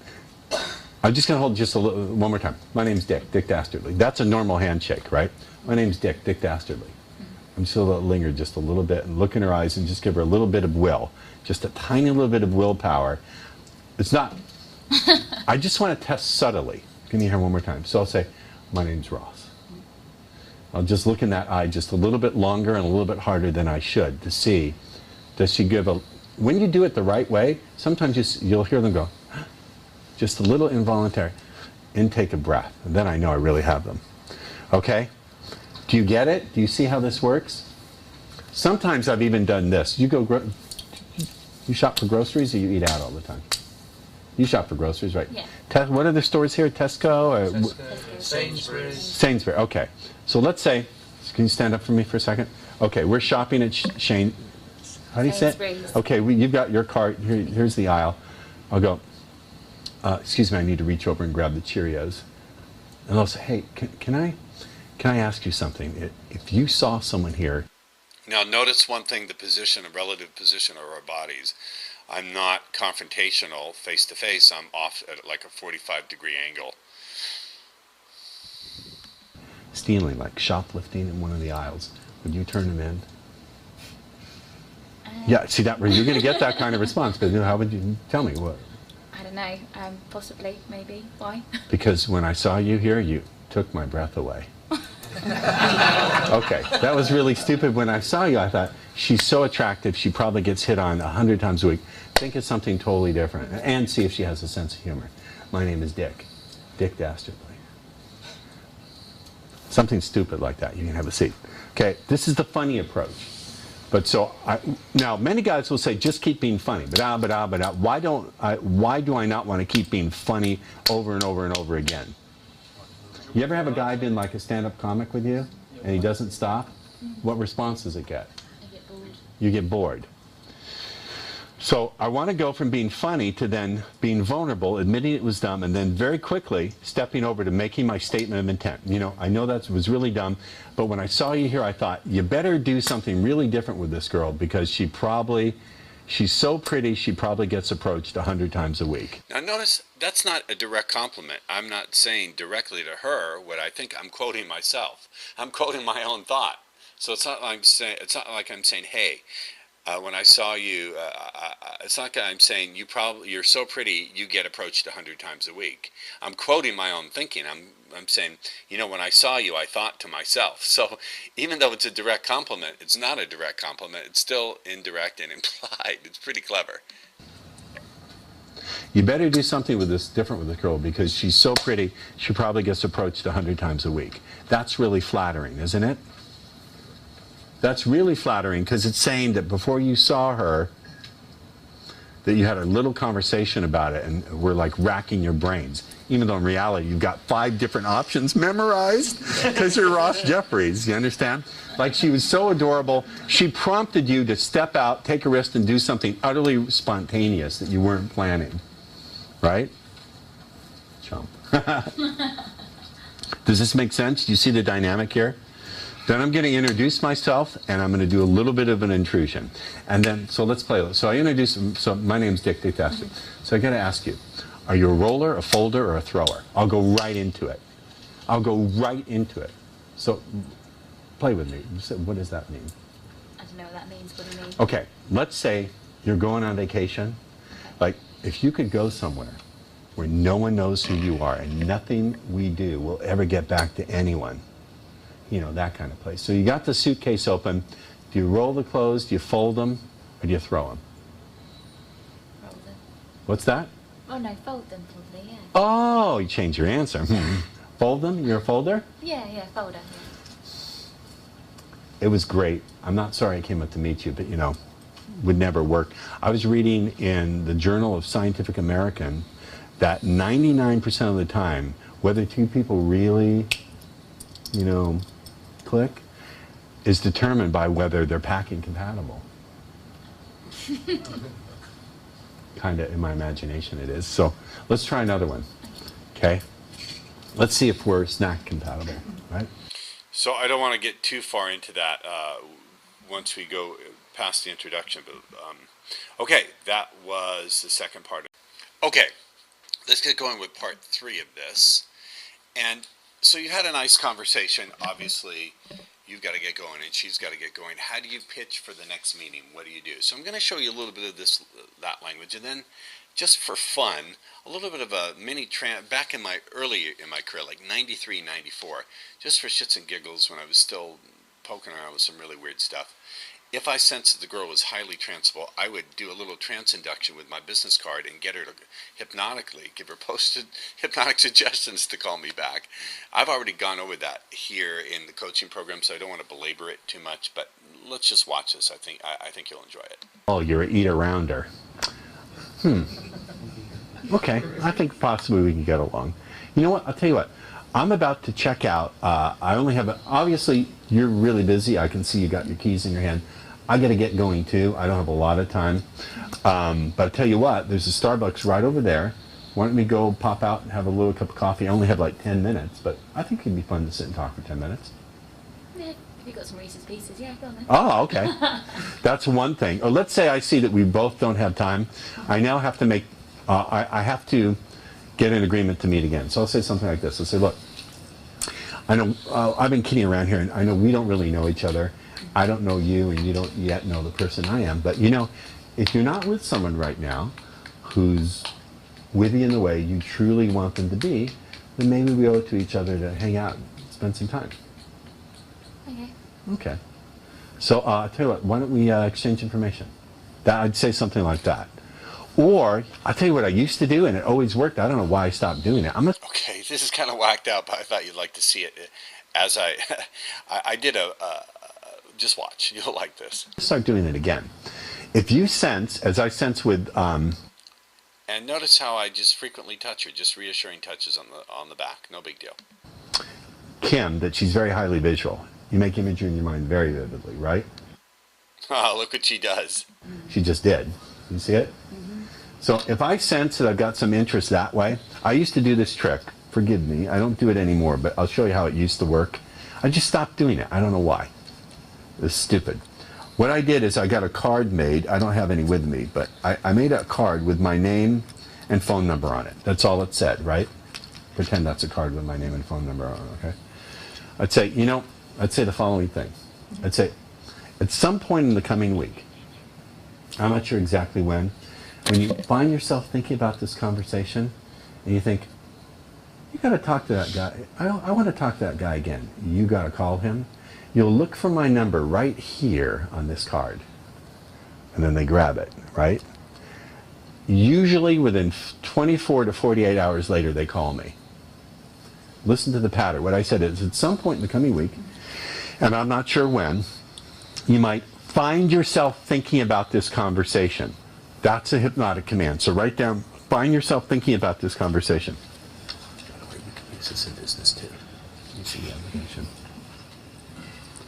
You might find yourself thinking about this conversation. I call this the make her call you back card trick. I had one girl call me, she said, I said, oh, you're calling me. She said, didn't you program me to call you? I said, well, yes, I did, Tanya. That was early in my career. At some point in the coming week, you might find yourself thinking about this conversation. Now, I want you to look at that phrase, find yourself. What does it mean to find yourself doing something? You ever find yourself just suddenly reaching for the refrigerator? Like, going, what am I doing? I'm not even hungry? Yes. Yes, have you? Quite a lot. For real? Yeah, really. Okay. Quite a lot. So, oh, really? That's a very common thing with women. This is something I want to point out. The language patterns work because they're reflecting women's experiences anyway. Look at this look on her face. She does often find herself just automatically reaching for the refrigerator without thinking about it. She finds herself indulging in compulsions regarding oral gratification in this case. When does that happen? Most times, just go in there and think. Yeah. What am I doing? When you find yourself, it implies that you're not consciously in control, correct? Yeah. Find yourself is what I would call a transfer phrase. It tends to induce a trance. It refers to something that's outside your conscious awareness, true? So at some point in the coming week, you might find yourself thinking about this conversation. And you'll think to yourself, there's the next command, think to yourself. Give me 1 second, sweetheart.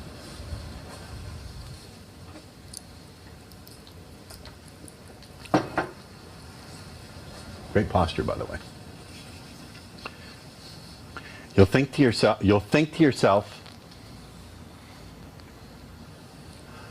listen to me, I wanna talk to that guy again. I wanna, W-A-N-N-A, not want to. I wanna talk to that guy again. Why am I saying wanna? I wanna talk to that guy again. Because it's a childlike way of thinking about it. I wanna go outside, right? I want a toy. I want that regressive, age-regressed type of thinking. I want to talk to that guy again. You got to call him. Have you ever thought to yourself in the third person? Have you ever thought to yourself like, you got to go do this, Kim?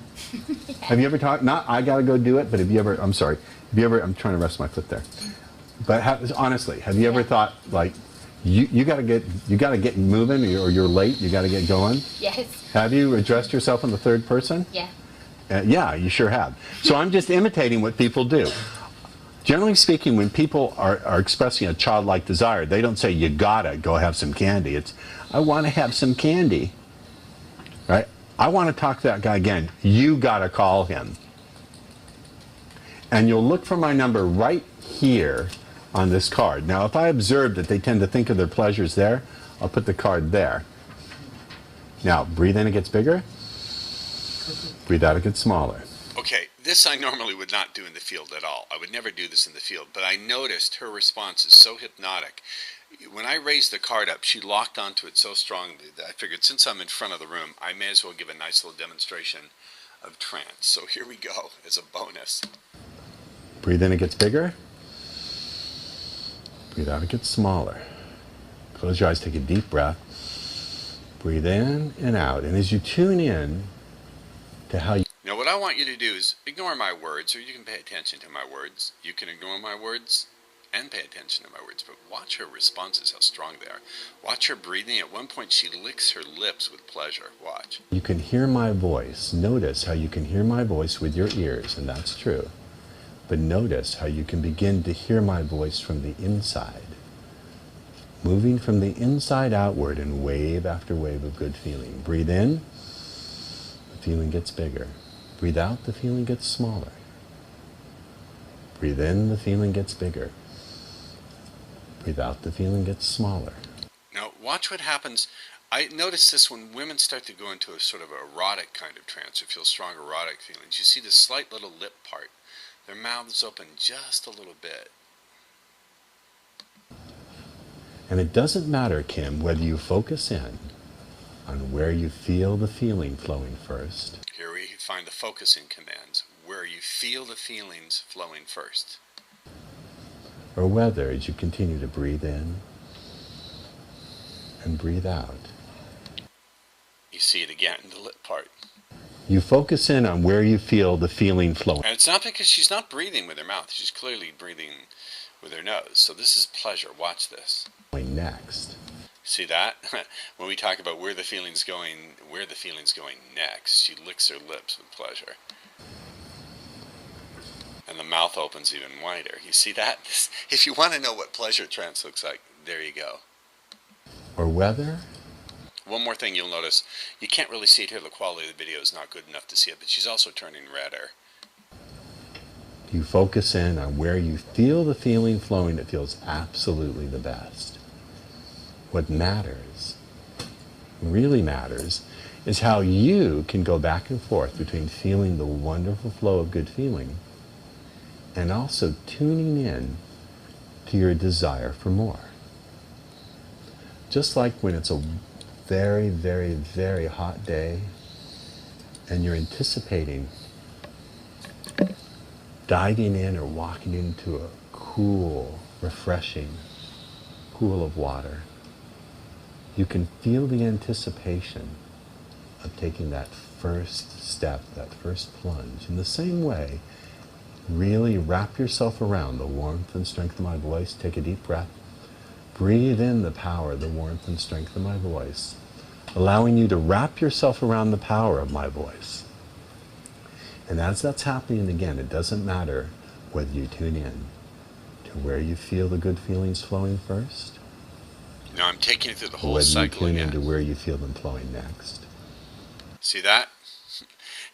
When I get to where they're feeling flowing next, that's something, I don't know where that is. I suspect it's in the naughty regions, because look at the mouth open. Or whether you tune into where you feel them flowing now that feels absolutely the best, what matters is how you can go back and forth from feeling the good feeling to paying attention to that anticipation, to that desire for more. The more you feel the anticipation for more, the desire for more, the more the good feelings bring even better. Now this level of stuff, I would only do this with women after I'm fucking them, because you're really training them to really lock into you. It's not necessary with any normal mammalian human female to do this much to get laid, but it's useful once you're having sex with them. Better good feeling. And what I'm doing here is also building a chain of response between her good feeling and her desire for more. Her desire for more and her good feeling. I'm training her mind to respond to how she should interpret the fact that she's having good feelings. Okay, that's enough for this. That's it for part 3, and I want to hear your comments. Hey guys, RJ here. This is something that I am very proud of. You will note that you don't see me here. I'm not going to show you the video portion of me today. I'm having a very bad hair day and really don't like how I look this morning, so you're just going to get the video, the audio commentary.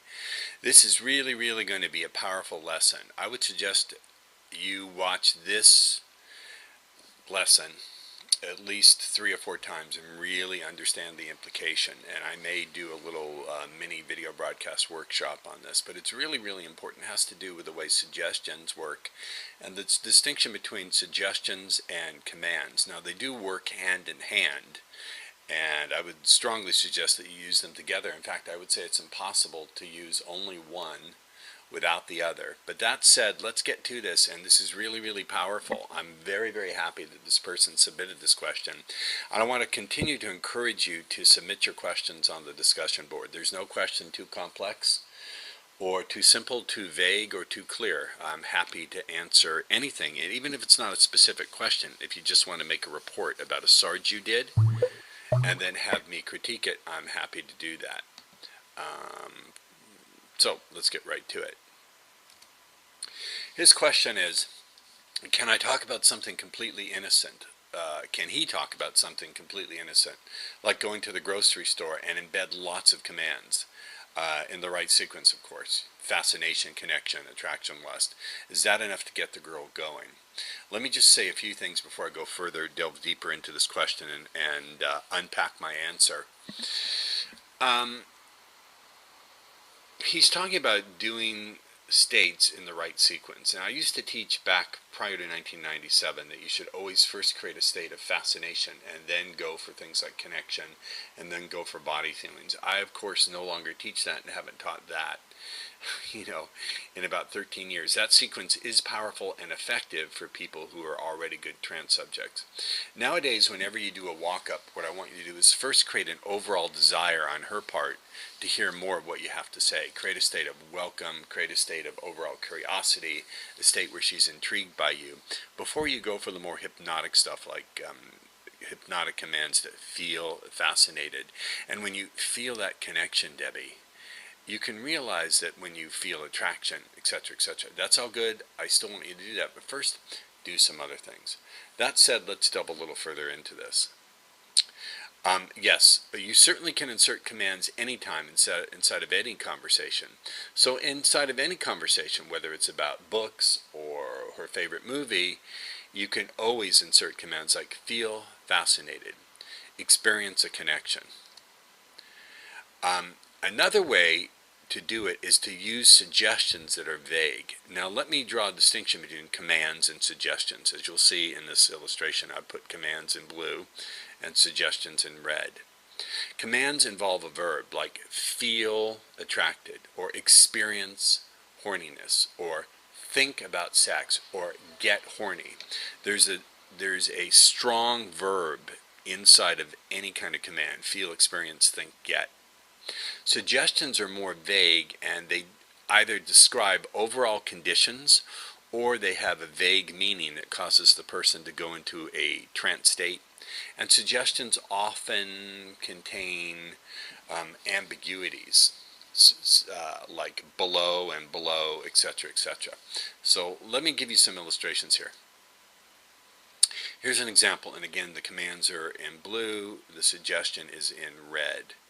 When a person starts to feel fascinated and get very aroused, it's interesting that sometimes I find there's something else you want.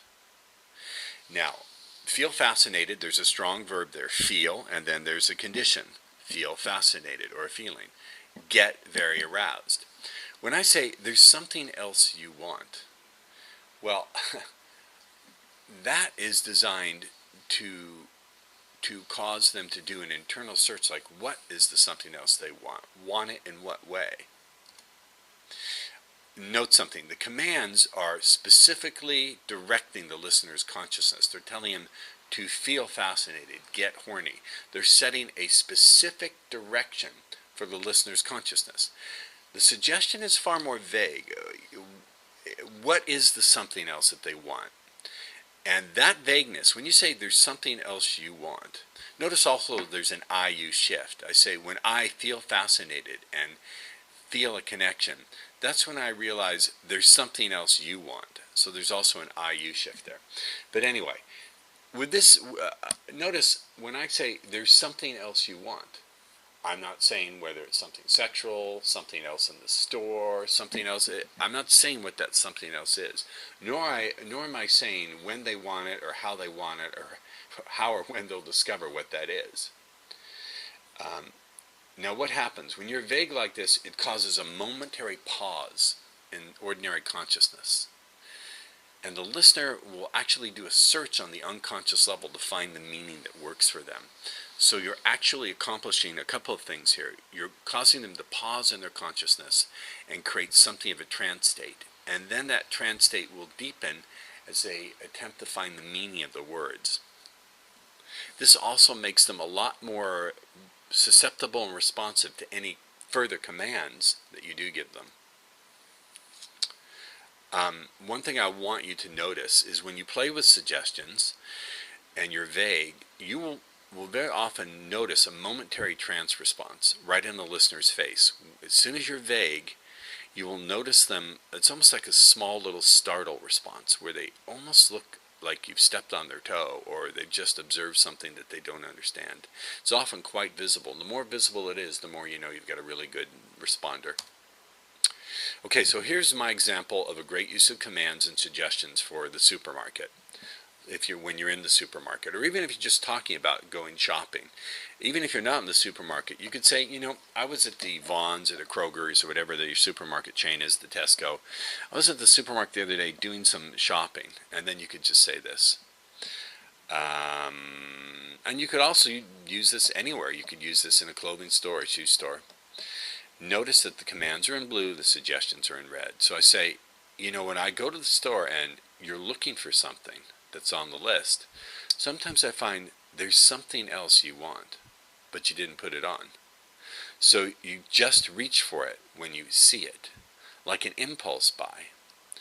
That's why they have the candy and the gum and stuff right when you are checking out, instead of embedded deep inside the store, like on your back shelf.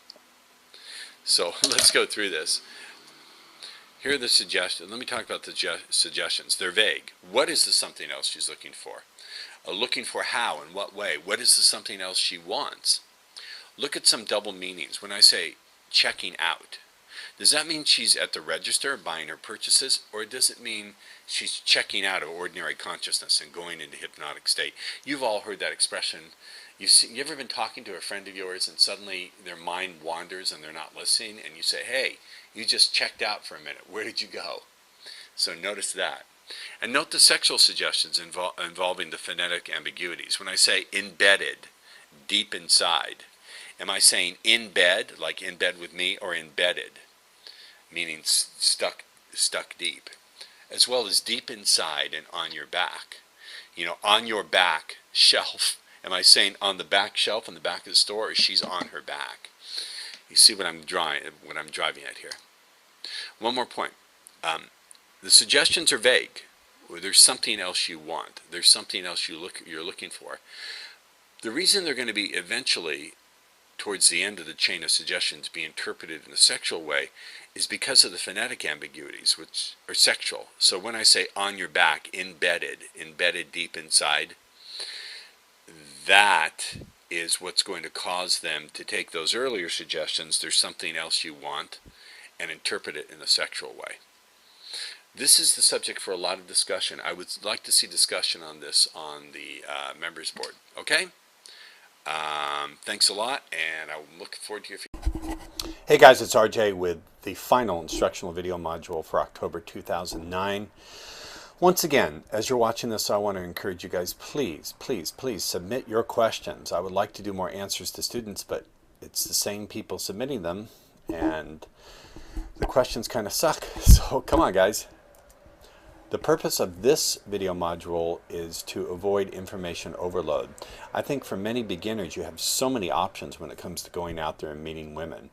Different introductory approaches, different openers, that people can get into information overload. What happens is some beginners are trying to do too much. You're practicing many things a few times instead of practicing a few things many times. And to get good at something, to get all the distinctions, you really need to repeat the same thing over and over and over to make sure you've got all the skill elements in place. Remember, we get good at what we repeat consistently, not sporadically. So yes, you may be going out there and doing lots of efforts, but if you're trying a different opener every time you sarge, you're not mastering any of them. So the purpose of this is to give you one opener that you can consistently use, and just do that for the next 10 to 20 walk-ups that you do. So the first step, of course, is your state. You want to have a state where it's non-attachment, non-disinterest. So you're not attached to the outcome, but neither are you disinterested. Basically, you understand this is just a practice, that the purpose of this is not to pick up any woman, but to get good at one approach, to get down the skill sets of that approach, and that includes pacing, being aware of yourself in a very relaxed way, controlling your tonality so it sounds great. It's completely okay if every woman is non-responsive. Does not matter. This is about you practicing getting consistent with one thing. So the next step is to pick one location where women will be engaging with life rather than looking for men. So I don't want you to pick a more singles location like a club or a bar, but instead I've been working Whole Foods markets and Coffee Bean and Tea Leaf or Starbucks. Pick one location though. Don't pick two. I want to keep it simple. Pick one location. And if it turns out that there aren't a lot of women at that one location, find another one. But generally speaking, the guideline is there's going to be a lot of traffic at this location, and it's going to be a place where women are engaging with life, not looking for men. Although, you know, women may be looking for men anywhere, open to it. Step 3, I want you to pick one pre-opener. The pre-opener could be nice footgear, nice headgear. That bag is huge. Now, excuse me. Remember, the pre-opener should fit. So if she's wearing unusual shoes, nice foot gear. If she's wearing a hat, nice headgear. If she's got a great big bag, then that bag is pause, pause, pause, huge. So pick one pre-opener that fits the situation. Now, here's what you're going to use. You're going to use question comment. Once you do your pre-opener, like nice headgear, you're going to say, can I ask you a question? Pause. Do you do a martial art? Can you fight? So that's your opener. It's the question comment. Can I ask you a question? Can I ask you, do you do a martial art? Can you fight? Can I ask you, do you do a martial art? Can you fight? Or another way to put it is, do you mind if I ask you a slightly unusual question? Do you do a martial art? Can you fight? I will allow you to use that variation if you like. Can I ask you just a slightly unusual question? Do you do a martial art? Can you fight? Then whatever she answers, you say, because you carry yourself, pause, with discipline and elegance. It's a very unique combination. Because you carry yourself with discipline and elegance. It's a very unique combination. Now I'm telling you, any woman worth her salt is going to be deeply flattered by this. Then just introduce yourself. That's all you need to do. You don't need to continue to carry on this conversation. You can say, anyway, I just want to let you know that I observed that about you, and I think it's a really cool combination to have. I will catch you later. The whole thing is just to get used to introducing yourself, delivering the compliment correctly. Strike that. The whole idea is getting in location, getting in state, getting in location. I'll get this. Getting in state, getting in location, doing your pre-opener, introducing yourself. Okay, guys, I'm human. The whole point here is get yourself in state, pick the location, do your pre-opener, do your question, comment, and introduce yourself, and then you can leave. That's all you want to do. Get good at that. Do this with 10 women, and let me know how you do. Here's some troubleshooting. You can vary your pre-opener according to what fits. Do not vary the question comment format. Do not vary the compliment in wording or in subject. Keep it to exactly what I tell you to do, and don't fail to introduce yourself. You've got to introduce yourself, and that's it. Once you're done, great. Notice how you make women's day with this introduction. 9 out of 10 of them are going to be really flattered. Notice how with each approach you get a little bit more comfortable, a little bit better at controlling your pacing and your tonality. Notice when you control your pacing and your tonality, the delivery just feels better for you and they accept it better. That's what this is really about. Okay? Also, remember, hold yourself steady and firm. Take your time with your pacing and your tonality. You're only aiming at practicing skills. This is a test to develop one approach in one location. And also it's a lesson in discipline. I'm a little tired today, I'm sorry. It's a lesson in discipline and consistency. So you get good at one thing. You're training your mind to stick with one thing that you get good at. Excuse me. Okay? All right, very good.